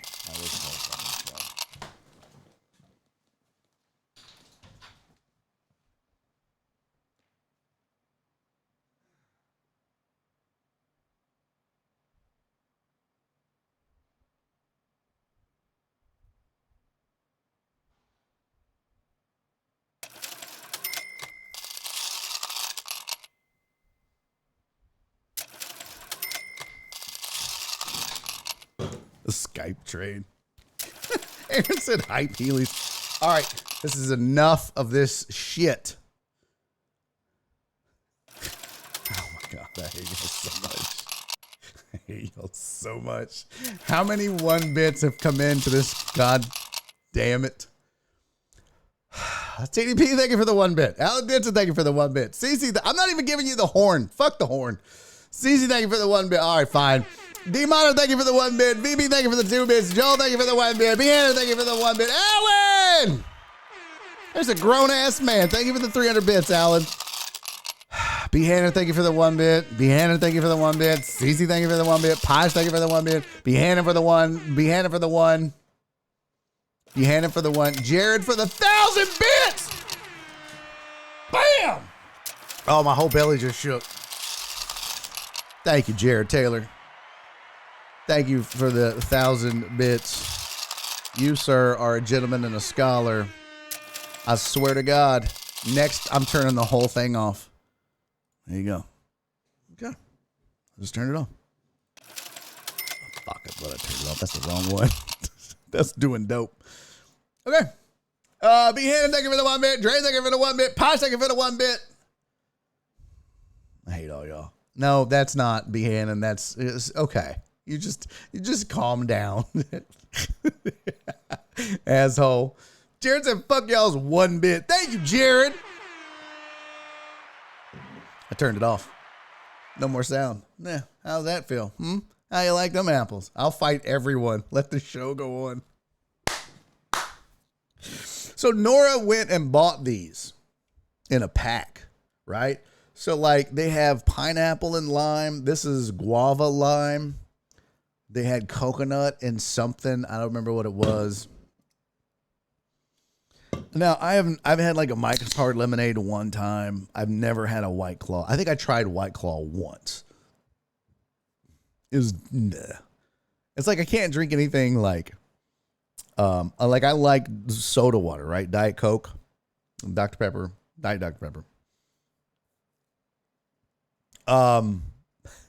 CC said, ain't nobody scared of you, Mark. It's probably true. These are actually pretty good. They don't taste like a White Claw. They are, yes, they're fruity. Yes, they're fruity. They're not bad. What the fuck was that in my throat? You ever had that happen? Let's see. Alcohol by volume. VB says they're probably 5%. 4.5% alcohol by volume. 187 calories. Ooh, Lord. 23 carbs. God damn. Careful, Barry. Those will fuck you up. Will they really? Is 4.5% alcohol by volume a lot? VB said cut it with Tito's. Good Lord. VB's trying to get me hammered. I got a show tonight. Anonymous, thank you for the 1 bit. That's it. That's all you get is a burp. We're in a hype train already? All thanks to Jared Taylor. No thanks to you sons of bitches. Hey! Second hype train of the day. I mean, my little chat over here with all the bit things. This is ridiculous. This is ridiculous. No, 4.5 is average. Okay. Amos said they're 4 Loco Lights. Are they really? I'll be damned. CC, thank you for the 1 bit. See? See how I had to do? See how I had to do it? So 2 Loco. Yeah, they're like 3.5 Loco. I'm going to be fucked up for this show then. Quick minds, ask a question and we'll go to 10. What? What does that mean? Rudy Rob, what's up, pimp? Sanitize, wash hands, social distance, back the fuck up. You got a new logo. You got a new, what is that? Oh, not sorry. Nice. Very nice. I like. Neuteral, I tell you. What does that mean? N-U-T-R-L. I don't know what that means. What does that mean, CC? Truck driver Pookie, thank you for the 100 bits. Yeah, hype train because of your 1,000 bits. That's what did it. So hype trains start based off of the volume, not the numbers, not how many donated, but like the total amount or something. I don't know what the actual. I don't know, but it's based off of like subs and bits donated. And once you hit a certain threshold, that kicks off the hype train. Bits and subs. Yes, now we can run a train on Barry. God bless it. Could you not? I mean, not that. Could you not? But the hype train has started. Punch, thank you for the 69. I like 2 trains on Barry. I know his caboose is sore. Okay. God damn it. I don't like that. I don't like it. Oh, now I see what Cece was talking about. Neutral vodka soda is a wildly light, easy drinking, totally refreshing, sugar-free, additive-free, 5% alcohol, ready to drink, premium craft vodka soda. Well, that's what I was wondering. Is this just Corona in this bitch? Like, what is this? It doesn't say what the ingredients are. It's probably like you got to go to their website to get the ingredients. Yeah, it doesn't say. Doesn't say. Does not say. Anyone try MD 2020 out of a can? No, I have not. BB said fancy bottles from James. Kind of. No, we're not banning TDP. Why would we ban TDP? Oh, well, that we do need a banning for. Yes, I do agree. Let's ban him. Let's kick him out. Jared said, if I keep doing 1,000K bits, I'm going to run out of bits in a few days. Don't. I appreciate it, man. That is so dope, man. Thank you so much. I appreciate you. Thank you for the hype train. I didn't even do the little hype train thing, did I? Gotta do it. If it's 4.5%, Alan says, it's not alcohol. Bullshit. There's alcohol in it. It's alcohol. Everyone is jumping on the seltzer wagon. That's true. Mountain Dew has them. I know. That's a thing. White Claw, man. Once White Claw took off, everybody had to get in the market. 100%. 100%. All right, we got birthdays out of the way. Well, you know what we didn't do today? Sports headlines. And I have a new fancy thing for you guys. I'm thinking about changing the way we do slides on the show. Like, right now, the way we do slides is like there's a window and, well, let's see here. Well, kind of like the birthday slide, right? Like, that's kind of what the slides look like right now. And I don't know, I try to judge the way that it looks when you're watching. You know what I'm saying? And we lose a lot of real estate.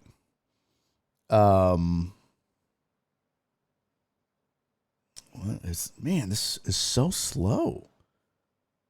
I'm like behind on my own show. That don't make no damn sense.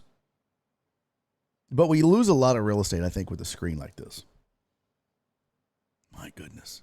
Get some Fireball like a man, Barry. I have Fireball right here. I've got a whole box of it, buddy. I'm damn near done with it. There we go.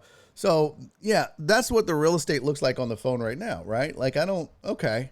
But we lose a lot around the edges. So I'm trying a new real estate or new slide thing for headlines. So for going forward, but I did it for the headlines today. So check it out. Let's get to our sports headlines of the day.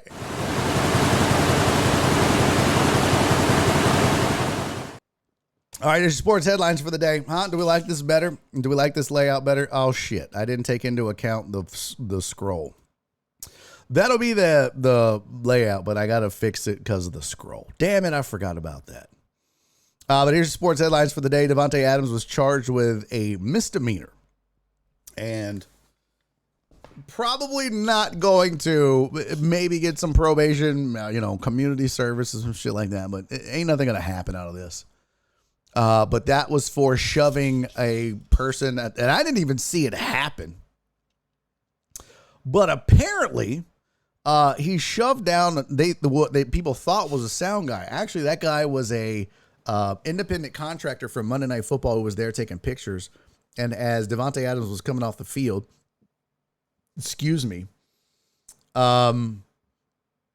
as it was coming off the field, or as he was coming off the field, he shoved the guy for walking in front of him. And his quote was kind of shitty, too. Like, if you didn't see the quote, let me see. Let me get his quote for you. I thought I had it open, but apparently not. Oh, Atlanta Phillies in a rain delay. Top of the first. Well, that sucks. Adam charged with assault. Here's the quote. It was a really like, it says Adams apologized after the game, saying the shove was, quote, just frustration mixed with Zebley, the guy, literally just running in front of me. Look, I get it. You're frustrated. I get it. Bro, you cannot shove random ass dudes. You just can't do it. You want to shove an opponent, you want to shove a teammate, a coach, somebody on your staff, something like that. Amos said the guy blindsided him. No, he's taking pictures. He ran out there to take a picture. That's not blindsiding anybody. So you can't do that. That's not okay. So he is facing charges. The dude's name was Ryan Zebley. Ryan suffered whiplash, a headache, and possible minor concussion. Possible. Now all of a sudden he got tooed. Zebley was working for ESPN's Monday Night Football and as a freelance photographer. Obviously, that's going to play out in court. He's probably going to sue him for mental anguish, and he's going to make probably $200,000 to $400,000 off of this. And Devontae Adams is going to be suspended. And I know what you're thinking. Well, there goes the Raiders season. Joke's on you. It's been gone.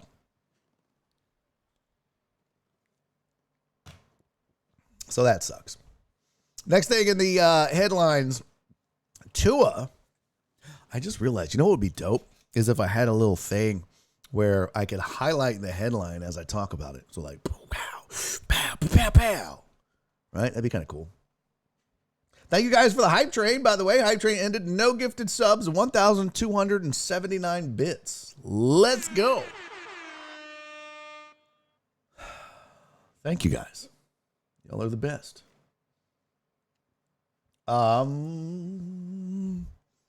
So Tua's been ruled out again. Dolphins are going to start Skylar Thompson. Skylar Thompson sounds like a backup goalie for the U.S. women's national team. Right? Or a diver for the women's Olympic team. I don't know. Skylar is a very female athlete-ish name. That might be too far. Kind of is, though. I don't even know who Skylar Thompson is. I couldn't tell you where Skylar Thompson went to school. If I pull up the Dolphins, does it say? Let's see.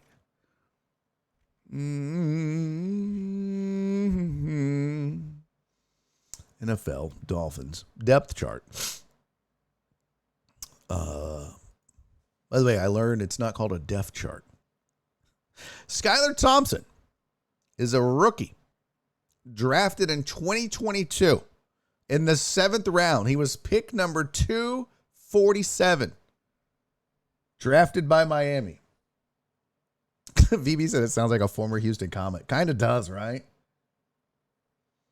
Played at Kansas State. That is correct, VB. Drafted, 7th round, pick 247. And you just know when Skylar Thompson was drafted in the draft, it was like, well, at least I'm going to get like a signing bonus and a check, and I can say I was on an NFL roster. Maybe if I make the roster, maybe I'll get practice squad. And I don't know. At least it's Tua, right? He might be overtakeable. That's not a word. But you know Skylar Thompson had no preconceived notion. Now, maybe, as an athlete, he was like, I'm the best. I deserve a start. I'm a starting caliber NFL quarterback. And everybody's like, okay, Skylar, calm down.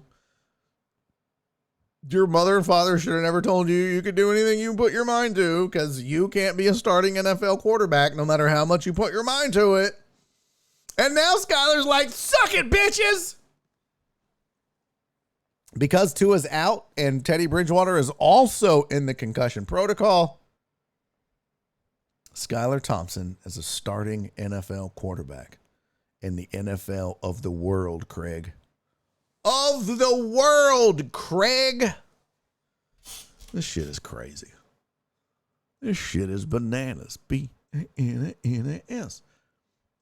Week one, the first game he played in, Skylar Thompson, if you're curious, 19 of 33 for 166 yards and an interception. He was sacked twice and had a 29.4 QBR, 58.4 rating. So there's that. So I imagine the game plan is, all right, here's the game plan. We're going to get 2 fullbacks and 2 running backs, 7 tight ends. We're gonna just check down Charlie the whole time. Yeah. That's it. I mean, it's going to be a lot of bubble screens to Tyreek Hill. And I can't imagine that the playbook is going to be very creative for old Skyley Sky. What is this? Oh, here's the Nightbot stuff. Why isn't this working? Gosh darn it, Nightbot. Gosh darn it, the heck. Why are you working? You don't have any managers yet? I don't need managers. Disable account. We don't want to do that. Applications. Dashboard. The last time Nightbot worked was 10-7. Really? Top chat or CC? Top command. Bang, shout out. Mark, timed out for 5 seconds for Nightbot for posting a link. Do I need to log out and log back in? How do you reset Nightbot? Commands, custom. Okay. Giveaways, regulars, song request, spam protection. Yeah, why isn't Nightbot working? Integrations. Oh, that's Discord. That's super weird. Why isn't my Nightbot integrated into my Twitters? I don't really know why it stopped working, to be honest with you. Part channel. No, I don't want to part the channel. I want to reconnect it. Let me try this. Log in with Twitch. Authorize. Roger that. Yeah, I don't know what's going on. Bang, screw Nightbot. CMC to the Chiefs will happen. You think so? I don't know, Damien. I think that they, the Dave Tepper and the Carolina Panthers organization has resigned themselves to the fact that they are 100% now, especially firing Matt Rule. That was the signal. They are 100% in a rebuild. And that rebuild really starts over again. Because you're not rebuilding with Sam Darnold or Baker Mayfield. And the part of the reason why Rule got fired is Dave Tepper said he didn't find the quarterback they were looking for. Well, it's not his fault Deshaun Watson didn't go there. And was he the GM? Because if he wasn't the GM, they also fired their defensive coordinator. There was no talent at Carolina. So I definitely think CMC is gone. Where he goes, though, I don't know. I don't know if it's the Chiefs, man. I don't know. Give Nightbot a Diet Coke and tell him to have a smile. What's a playback, Alex said. What? Take my bowl playback. The playbook is going to be a crayon. That's probably true. VP said time for the Dolphins to trade for Mills and Tunsil. And they'll probably send back Skyler and like a draft pick. All right, let's get, I'll fix Nightbot later. I don't know why this isn't working, man. I guess I'm going to have to reconnect it. I don't even know on my Twitch where I go to set up Nightbot. I guess I should Google it, right? How to set up Nightbot. Sign up. Join Nightbot. Click the join channel button on your Nightbot dashboard. Okay, well, what about Nightbot not working? It's probably going to tell me to unjoin the channel and rejoin it. What you want to bet? Huh? So Nightbot isn't responding in chat. Try these troubleshooting steps. Make sure Nightbot is joined to your channel in the control panel. If you recently changed your name on Twitch, you might know I didn't change my name. That's a stupid thing. Control panel. Okay, so it's still connected. Nightbot must be a moderator in your chat. Did you guys unmoderate my Nightbot? Huh? Roles manager. Moderators. No, Nightbot's still a moderator. Nightbot must not be banned in your chat. Did you guys ban Nightbot? Oh, you raggedy bitches. Did you guys ban my Nightbot? I will slap the ever-loving fire out of y'all. Let's see. Oh, where do I go and see banned? Settings? Moderation. Chat rules, followers, sub-only chat, moderator tools, chat privileges, banned chatters. Dave got banned. I love that. I love that Dave got banned. Fuck Dave. Good job, CC. Night. Add a user. No, we don't want to add. We just want to find Nightbot. No, it doesn't look like Nightbot was banned either. All right, last troubleshooting steps. If you're on Twitch, Nightbot must not be ignored in chat. Type unignore Nightbot in chat to unignore. Oh, let's try that. Maybe that's the problem. Are you guys over here ignoring Nightbot in the chat? No, that's not it. If you're on YouTube, no. If you're on YouTube, no. You can see if Nightbot is reading your chat by checking the chat log. There's a slight delay. Logs. Chat log. October 6th is the last time. I'll be damned. You guys have, let me park the channel and repart. Join. Now I got to do mod Nightbot. Close. All right. Fine. All right. That should fix it. Probably not. All right. Let's get to the rest of these headlines. Dak Prescott is going to begin throwing, but he's still not going to play.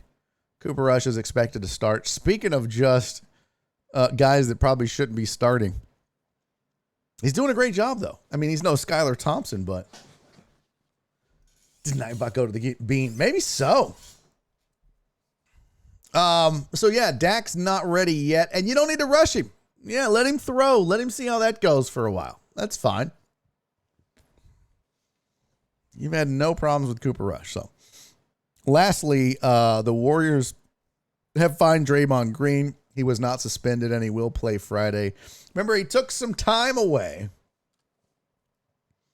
Had to get his stuff together, but now he is coming back, and he will be in the lineup Friday for the next Warriors preseason game.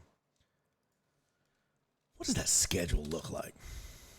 What does the schedule look like? Let's see. Let me move this back over here. Dak should not start. I say Cooper Rush is the way to go, and that's coming from a Niners fan. Yeah, exactly. Niners fan, you're wanting the Cowboys to suck. There's no reason that Cooper Rush should be starting, Damian. There's no reason. Look at the Cowboys had the best offense in football last year. You don't go, well, Cooper Rush is not losing games, so he's the better quarterback. That's just not the case. And Rush we trust. And you should. Nightbot still's not working. Son of a bitch. This son of a bitch. Please go through the troubleshooting steps.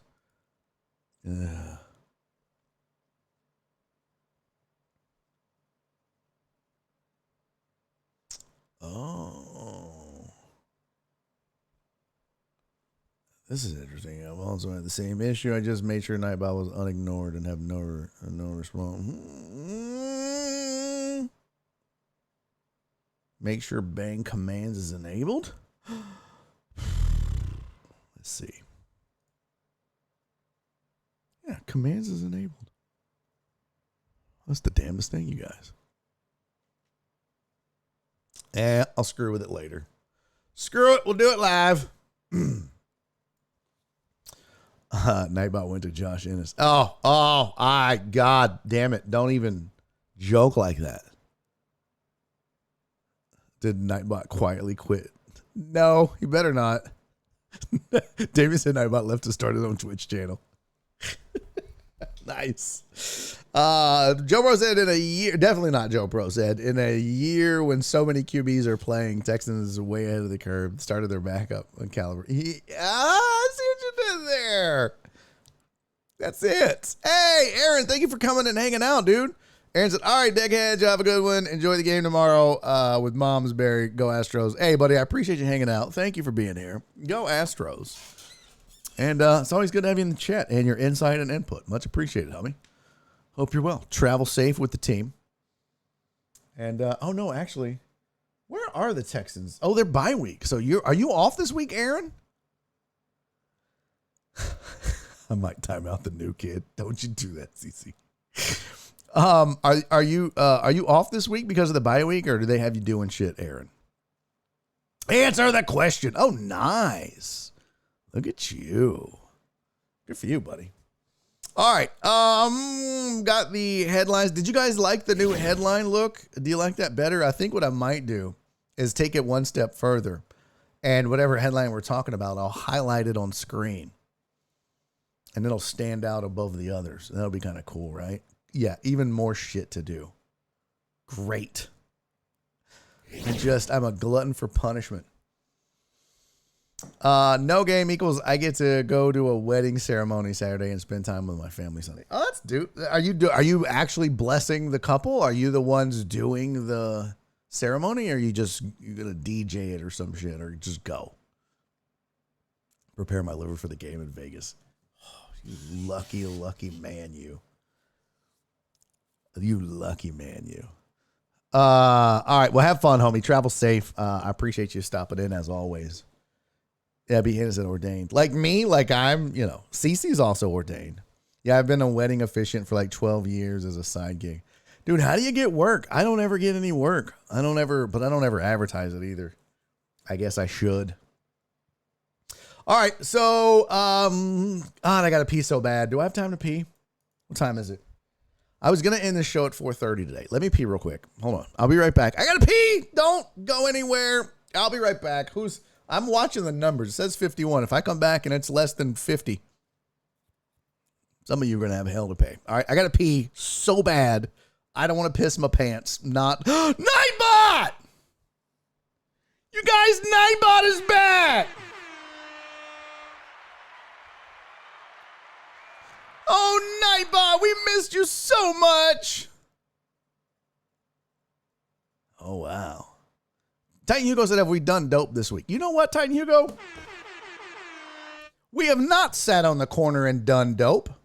And since we've got some new kids on the block, no pun intended for boy bands, Damien and the rest. Damien, you don't know this, but this is our show's theme song. The history behind this song is way back in the day.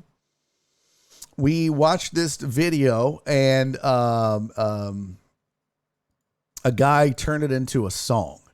And it was just a regular old video, and then it became a theme song of this show.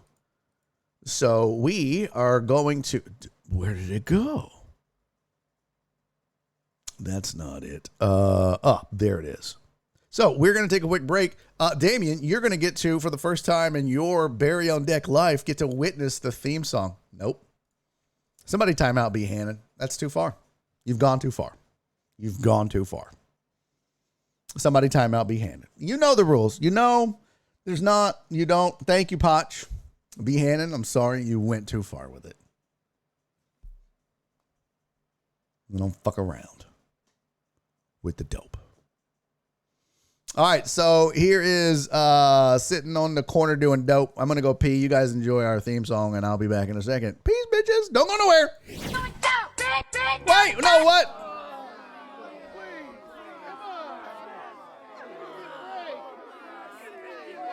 I got your bitch. Sitting down the goddamn corner doing dope. Sitting down the goddamn corner doing dope. Sitting down the goddamn corner doing dope. Corner doing dope. They are to be ashamed. Sitting down the goddamn corner doing dope. Sitting down the goddamn corner doing dope. Sitting down the goddamn corner doing dope. Corner doing dope. Goddamn right, bitch. Look at here. There you go. They're out here sharing marijuana. Look at here. There you go. The same old nasty ass people from last week. Corner doing dope. Corner doing dope. Corner doing dope. Corner doing dope. Goddamn corner doing dope. Corner doing dope. Corner doing dope. Goddamn right, bitch. Sitting down the goddamn corner doing dope. Sitting down the goddamn corner doing dope. Sitting down the goddamn corner doing dope. Corner doing dope. Dope. Dope. Goddamn right, bitch. Goddamn right, bitch. Goddamn right, bitch. Goddamn right, bitch. Corner doing dope. Corner doing dope. Corner doing dope. Corner doing dope. Corner doing dope. Corner doing dope. Corner doing dope. Corner doing dope. Sitting down the goddamn corner doing dope. Sitting down the goddamn corner doing dope. Sitting down the goddamn corner doing dope. Corner doing dope. Goddamn right, bitch. Look at here. There you go. They're out here sharing marijuana. Look at here. There you go. The same old nasty ass people from last week. Corner doing dope. Corner doing dope. Corner doing dope. Corner doing dope. Goddamn corner doing dope. Corner doing dope. Corner doing dope. Goddamn right, bitch. Sitting down the goddamn corner doing dope.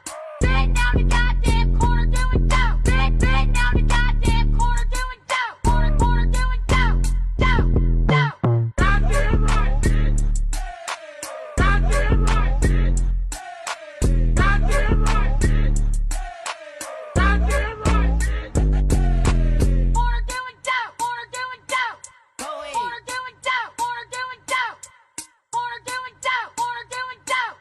Corner doing dope. Corner doing dope.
Hey, welcome back to the last part of the show. Welcome in. I'm trying to find something to eat.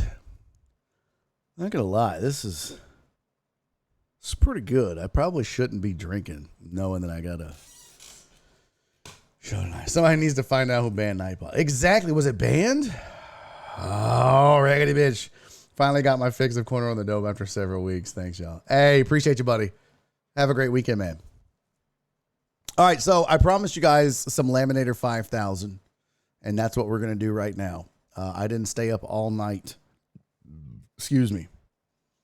Is Nightbot being super chatty? Let's calm down, Nightbot. He's at night about trying to get his chat average back up. So I stayed up all night long, all night. Oh, all right, maybe not all night. I mean, all night, but. So this is the Laminator 5000 for those of you that, what the fuck? Nope, that wasn't it. There we go. Laminator 5000 is a spreadsheet that I put together to help with some ideas about spreads and over-unders and what to think. Now, this is a rudimentary thing here. And this is not like some of the nerdy stuff that, I mean, it's nerdy, but it's not at the level, like I'm not a statistics major, right? Like if I was a statistics major, this probably would be a lot more advanced than it is. Now, I will say in years past, I've had pretty decent success with it. Let me pull up my win percentage from last year. Let's see, 2021. So this over here. That there, and then we'll go that there, and then we'll bring this in here. So this was last year how the spreadsheet did week to week, right? So like I always wait to get a little data in before I do the Laminator 5000. It's no good without data. So last week I started in week 4. We went 7 and 9. Okay, and that was just picks. Over under, we went 10 and 6. Over under can be a little shaky on this sometimes. Against the spread, we went 8 and 8, right? So you see, we went 11 and 4, 10 and 4, 10 and 3, 10 and 5. We had a losing week here, 5, 8 and 1. We went 10 and 5, 9 and 6, 7 and 7, 10 and 4. All told, 60% of the time, almost 61% of the time, the Laminator 5000's picks were correct. Over under, not so much, 55% of the time. But folks, they'll tell you if you're getting a 52 to 53% of your shit right, you're making money gambling. Because the reason why 51% isn't making money is you always have to pay the house. What's up, Christy? Thanks for being here, sweetie. You're not late if you're here. So the over under, not as good, 55%. And then against the spread picks, almost 52%. So and all of these numbers are actually pretty darn good.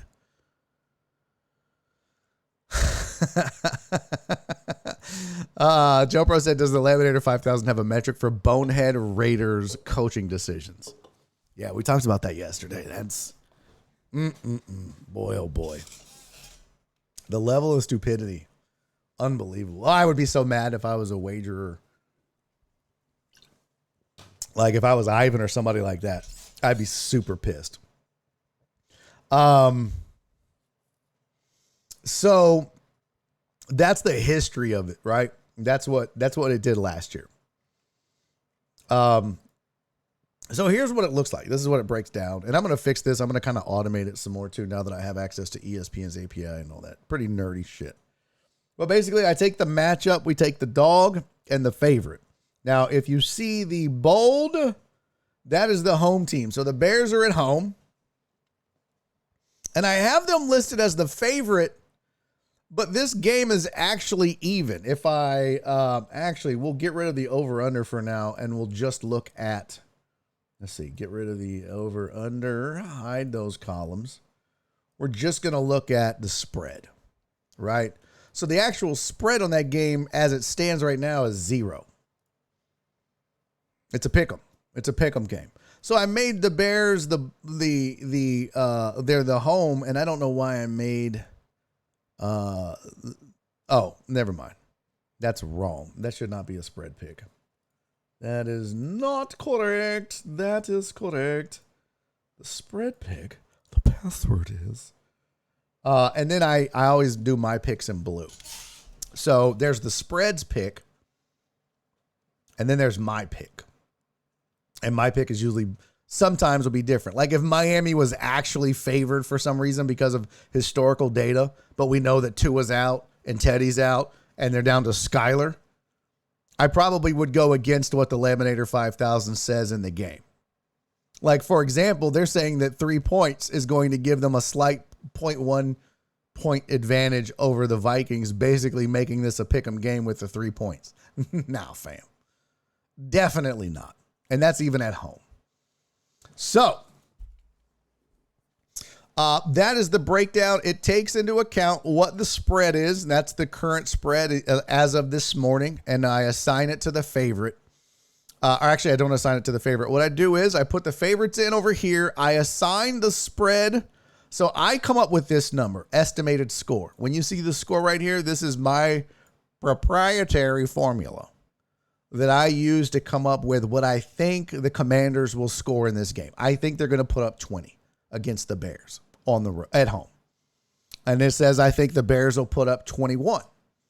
So then what I do is I take the spread and add that to what the dog has as far as estimated point total, which gives me a new score for gambling purposes. And then we go with that, and that's what the spread pick would be, right? So, okay, that's what I didn't do. I got to fix all this. So we'll do this together. Oh, that's not what I wanted. Dadgummit. Control Z. Oh, shoot. There we go. So I don't think I have the home and away shit. I got to pull up the schedule again.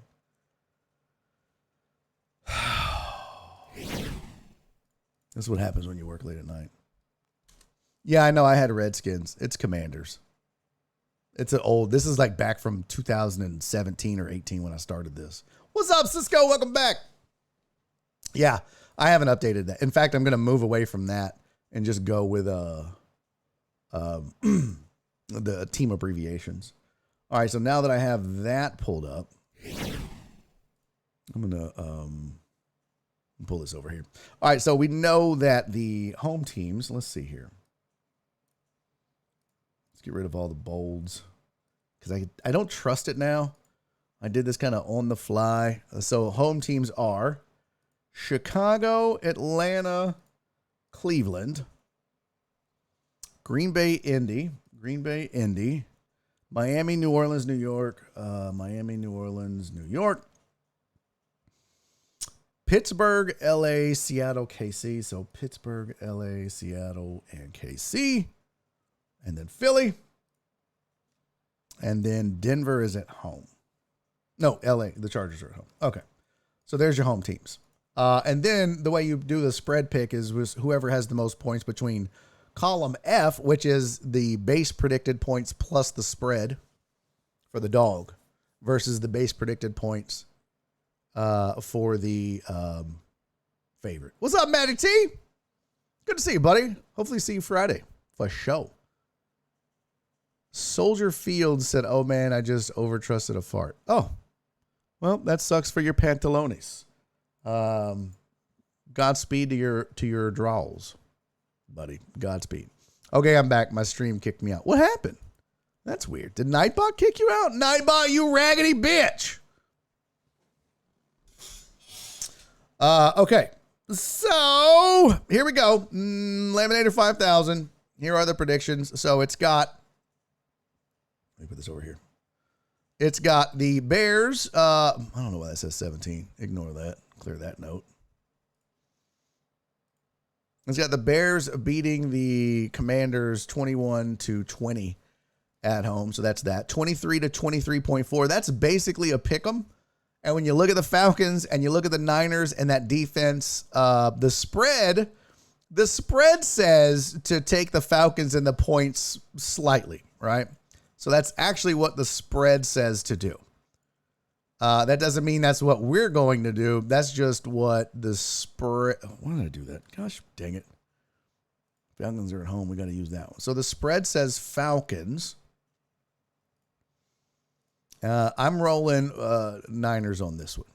So we're going to pick. Hey, McLovin. Thank you for the follow, man. Appreciate that, McLovin 420. We're going over the Laminator 5000. This is my spreadsheet for picks. We're going to do this, and then I'm going to call it a show because I got to go cut my hair. Dre said Nightbot got me. God damn it, Nightbot. Why, Nightbot? Why hast thou forsaken me? All right, so we're taking the Bears, and I'm going to make that my pick, so I also turn that blue. All right, so Bears at home. Spread likes it. Barry likes it. I'm going to go Niners on this one just because it's that close. Niners are on the road. I don't trust the Falcons, just like Christie and Soldier Fields doesn't trust a fart.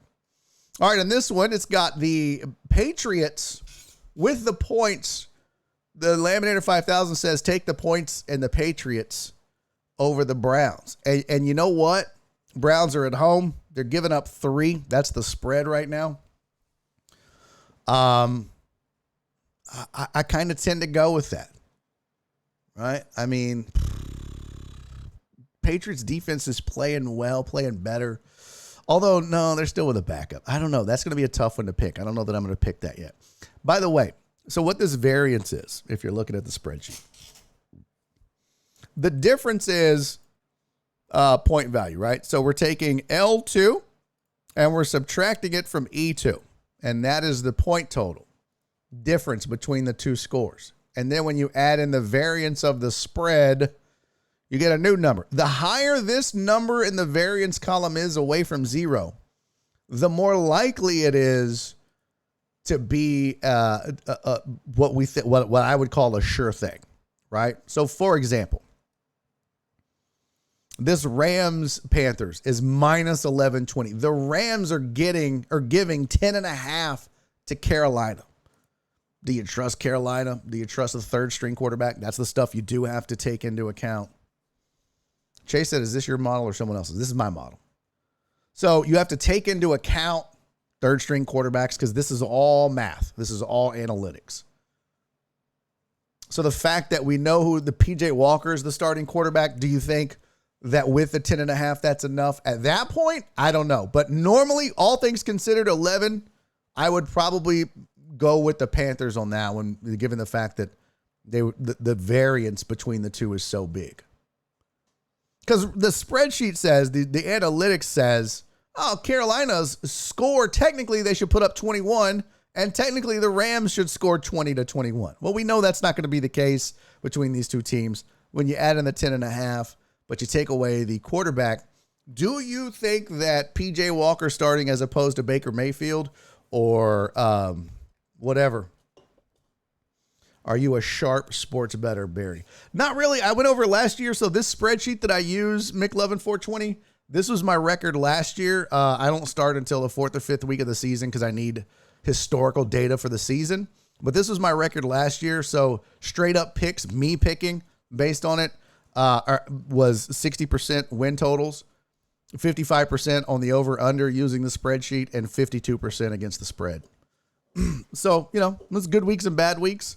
And these numbers are actually pretty decent. I wouldn't say I'm a sharp, though, because there's a lot more that goes into it to make somebody a sharp. Okay? I'm not it. This is just mine, and people ask for it, so I do it. All right, so keep it going here. But that's what the variance is when you see the variance. All right, so New England and Cleveland, we haven't made a pick yet. Cleveland is favored. They're giving up 3 at home versus the Patriots. Patriots rolling with a backup quarterback. In this particular case, I kind of like the Browns at home. So I'm going to make that my pick. So we'll go Browns. All right, Jets versus Packers. Jets getting 7 on the road. Right now, the spreadsheet says the Jets should put up 21 against the Packers. Packers offense has been stagnant. They should put up about 21.5 against the Jets. So this is probably, according to the spreadsheet, a 22-21, a 21-20 game in favor of the Packers. But when you factor in the touchdown, give me Jets all day, baby. Jets, Jets. So I'm picking Jets. I'm picking the dog, which means, in this case, I'm taking the Jets plus the 7. All right. And see, again, that variance right there, that -6, that's a big number away from 0. This 0.4, this is a tough game to pick, supposedly. But it's not because San Francisco's defense and the Falcons. These are just guidelines. All right, so the Colts should score about 14 to 15 points a game or in this game. Jags should put up 22, but based off of what we saw last week and the way these two teams are trending, the way they're playing, you got to factor that in. So the variance on this, though, the spread is 2. Jags should put up 20. Colts should score 15. Plus, you're getting 2 points. I'm going to go Jags here. As bad as they played last week. I know this is when you end up getting some losses, but that -7, that tells me something. All right. Dolphins should score 21-22. Vikings should score about 24-25. The spread is 3. That's a -10 variance. The Dolphins are at home, but we know that they're playing Skyler. So we're definitely rocking as our pick. We're rocking with the Vikings, and so is the spread pick. When it's even like that, I'll take the home team.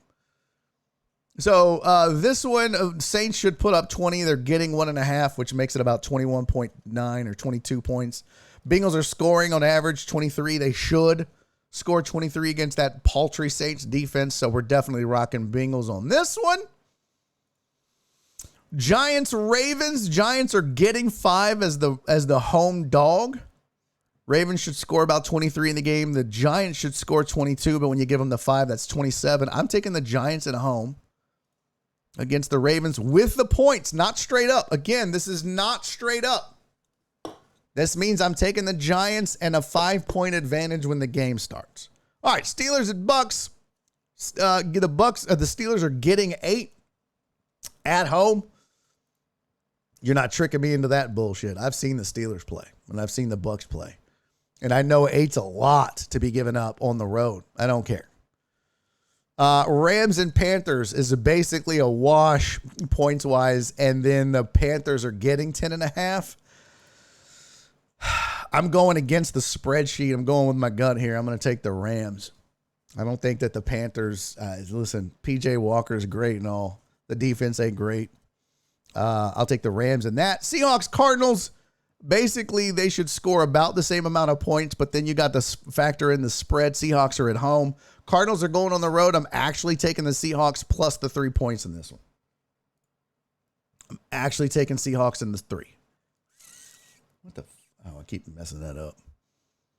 Aikman is being attacked for making a 100% accurate comment about the wussification of the NFL. Is that true, Kareem? Is that because he said, they might as well put on skirts? I agree with him. And I think if people that are attacking him are fucking lame and have nothing else to do. Yeah, I tell people because for one, I don't have the time, and 2, it's just hard. It is. It's very hard, McLovin. The Wham Bam, thank you, Laminator. No, this is the Laminator 5000. Skyler will be the new Trace McSorley. Oh, nice pull, Damian. Nice pull. Yeah, that's so stupid that they're saying that. That's the people that, hey, you know what? We haven't canceled anybody in a while. We need to find somebody to cancel. Shut the fuck up. Those people wear skirts. Jared said they're called kilts and it's rugby. Nice, Jared. All right, Chiefs, Bills. We got to wrap this up. I got to go cut my hair for my gig tonight. Chiefs, Bills. Chiefs, it says, should score 22 against the Bills in their defense. But it says the Bills should score 27 against the Chiefs in that offense. The spread is 3 in this game, which means that the Chiefs should get 25 or should score 25 with the points. The Bills would still outscore them. I'm going Bills in this one. On the road. I know. Call me crazy. I'm going Bills in this one. Let's be honest. I know that some of you are like, bro, did you just watch the Chiefs? Yeah, I just watched the Chiefs. Actually, probably should have lost to the Raiders, but Josh McDaniels is an idiot and went for 2. And, they had a terrible drive and this, that, and the other. The Raiders had an opportunity to win that game.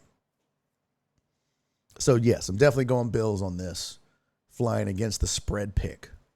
I don't know why the spread pick says that. The spread pick should be over here. How did I screw that up again? I don't understand this. This is so stupid. That's spread pick. See, that's not a spread pick. I got to redo these. I'll go back and redo this. Oh, boop, boop, boop, boop. Boop, boop, boop, boop. And we're going to clear that. We'll do spread picks in a second. All right, last 2. Eagles versus Cowboys. So this says that the Cowboys should put up 18 and that the Eagles should score 20. Eagles are at home, but the Cowboys are getting 5 points on the road, which means the Cowboys should theoretically score 23 in the game, which means the game should end at about 23-20. That said, it's a pretty big variance away from 0. It's not humongous, but I like getting 5 points for that Cowboys defense. So give me the Cowboys and the points on the road. And last game, Broncos, Chargers. Look, the Broncos ain't putting up 21. We saw them against Indy. That was awful. The Chargers ain't world beaters. Chargers aren't as good as I had thought they would be. But the Broncos are getting 5. Is that enough? Does that give them enough to score more than the 20? I think Russell Wilson comes out angry with a point to prove. You're giving him 5 points. Now it is on the road. That's a tough one, but that's a pretty big variance too. So that tells you probably got to go Broncos here. Dre said Cowboys +5. Fuck yeah. Yeah, that's what I'm rolling with. All right, now that's my picks, the blue, based on numbers and what we know about players. Now, the way that the spread works is it's just this score versus this score. What does the spreadsheet say? So it says that the Bears win. It says that the Falcons barely win. I mean, that's kind of a pick 'em. But you got to roll with the spreadsheet and what the numbers say. It says that the Patriots win versus the spread. It says that the Jets win versus the spread. It says that the Jags win versus the spread. It says that the Dolphins barely win. We know that's not going to happen. But this is why I'm just tracking just straight up what the numbers say. It says that the Bengals are going to win versus the spread. 27 beats 23. 24 beats 23. 31 over 20. 28 versus 25. Bills and Cowboys and the Broncos. So this is what the spreadsheet says should happen. Now remember, the spreadsheet doesn't take into account injuries or any of that stuff, which is why I track what the spreadsheet says mathematically versus what I pick based on the numbers and what we know about the game. Okay? Aaron said the Falcons have been great against the spread. That's what I'm working on next for this, Aaron, is I'm actually going to be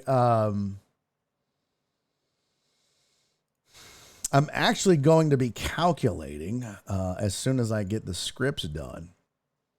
No, where is it? Team data.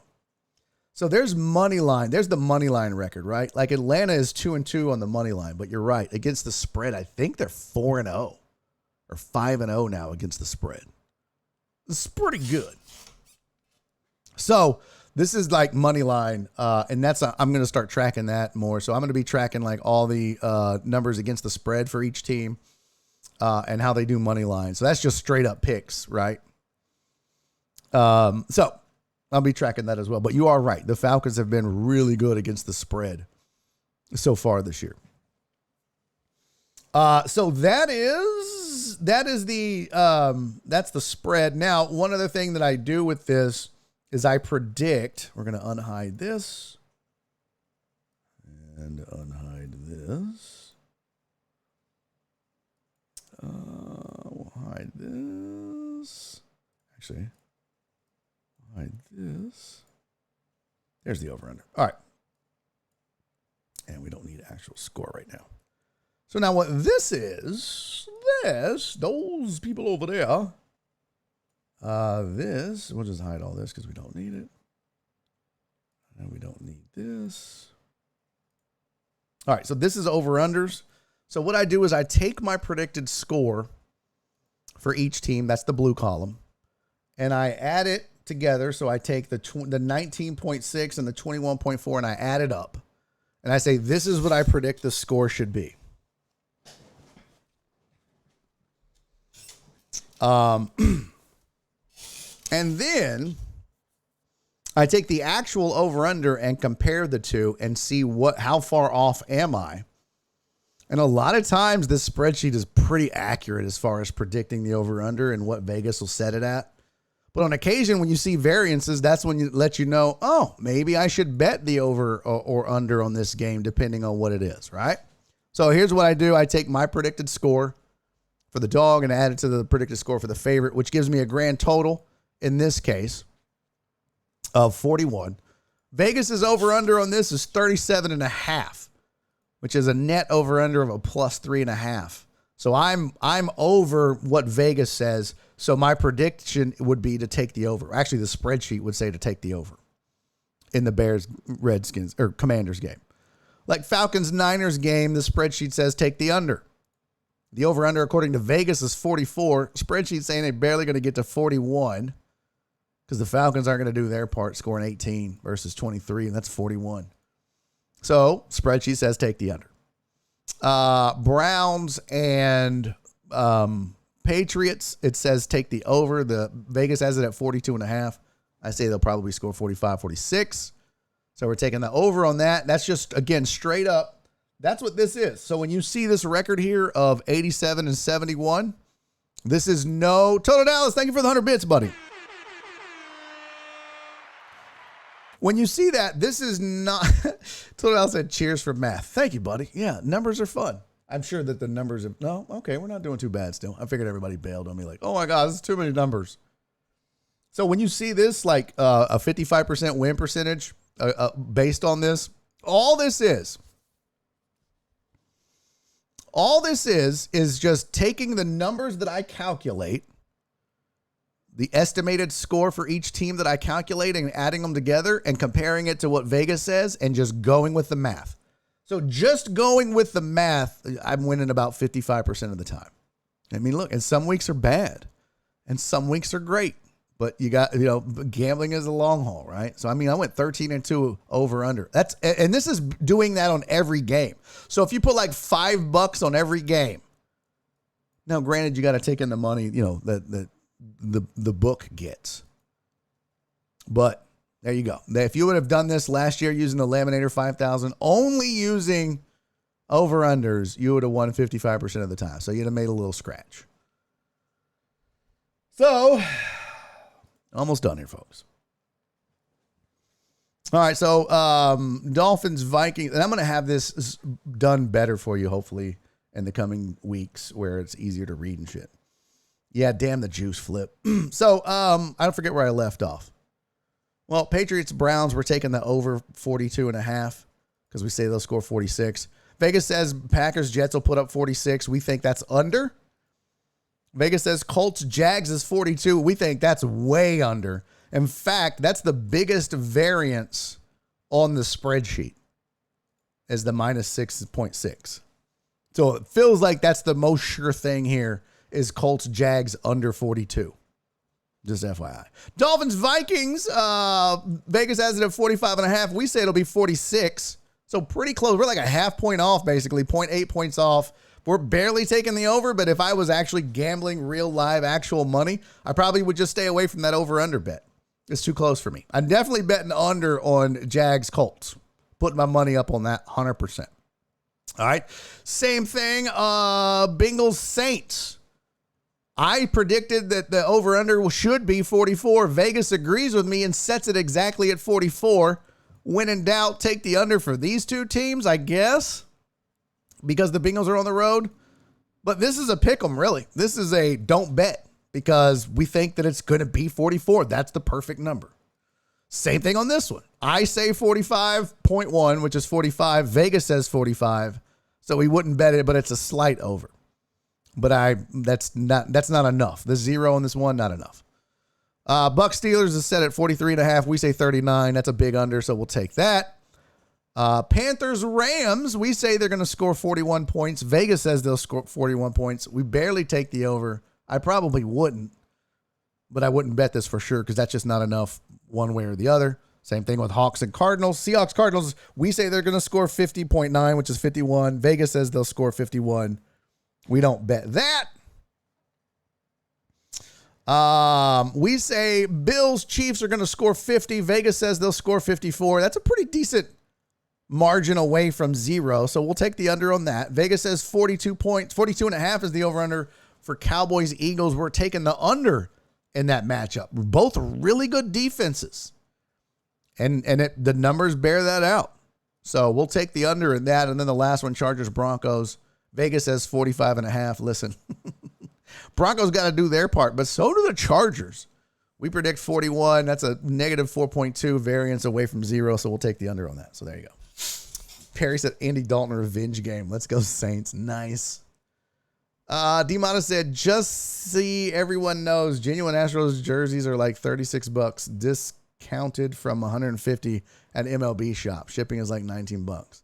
So total cost is around $60 with tax, which is a good deal. Nice. Very nice. I like it. All right. So there's the Laminator 5000. I promised it to you. I would definitely be betting. My over-under bets would be, hold on. Let me copy that. Ciao. If I were to lay like, I'm definitely betting this over-under.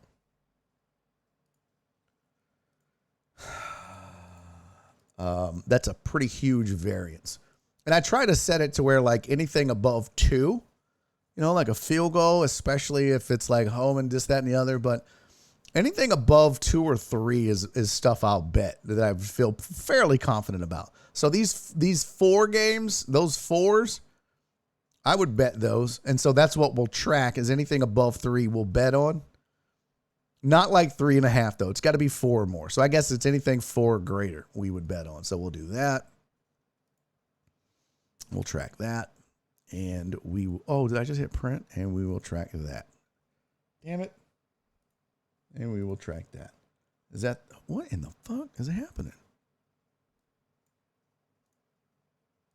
All right, so all the 4 plus or minus 4 variances are in. All right, so that's what we'll kind of look for on those. Prestige Roll Y73 said you can return to Watson's jersey to the team shop. Bro, wouldn't that be great if you could? Be like, I would like to return this Mike Fires jersey, this Deshaun Watson jersey, and this Joe Musgrove jersey. Fuck that guy too. What's up, Christopher Mina? What does this say? Chris Reyes not in the club yet. He hasn't added me. What? What does that mean? Haven't added you what?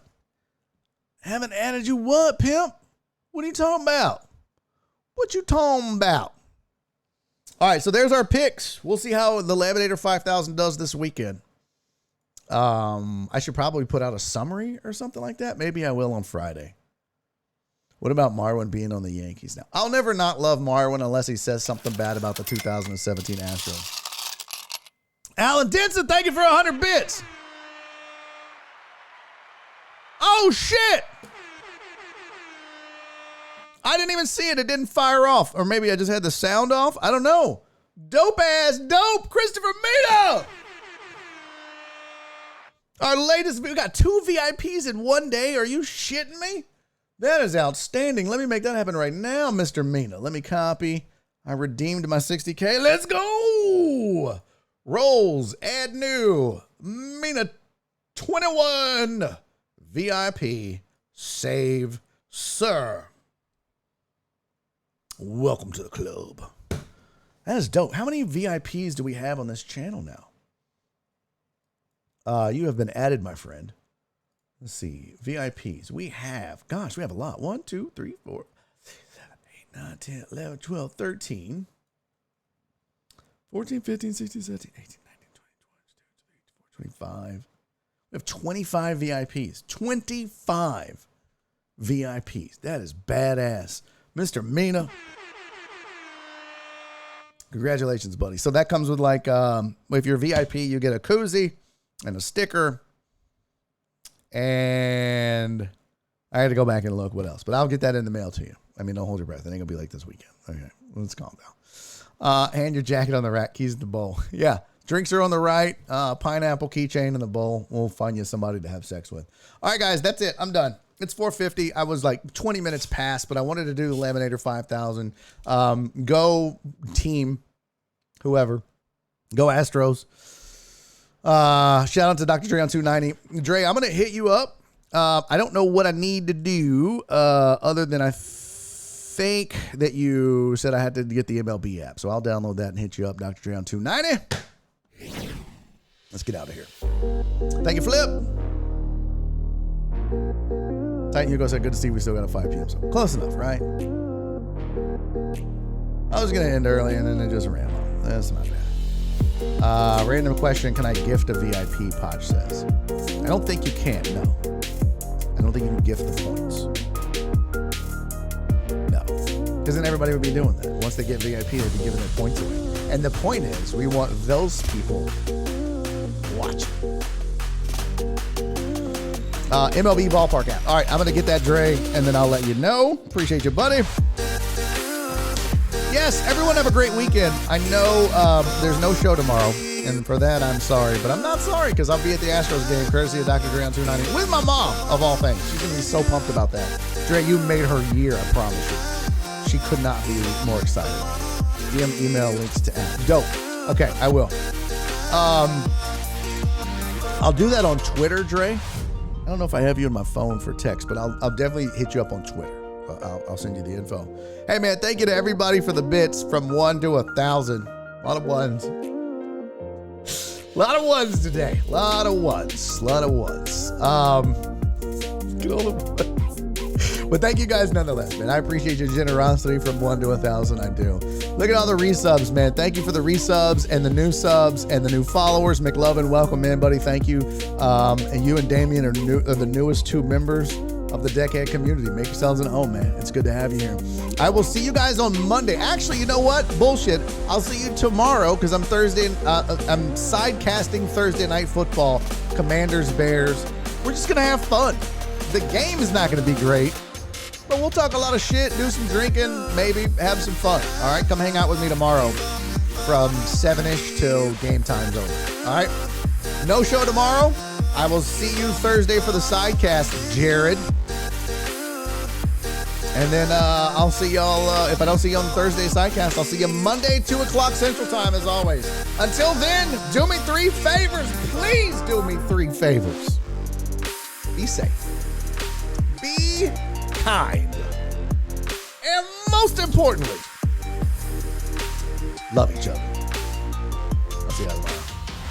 I mean, tomorrow night. Or Monday. Bye.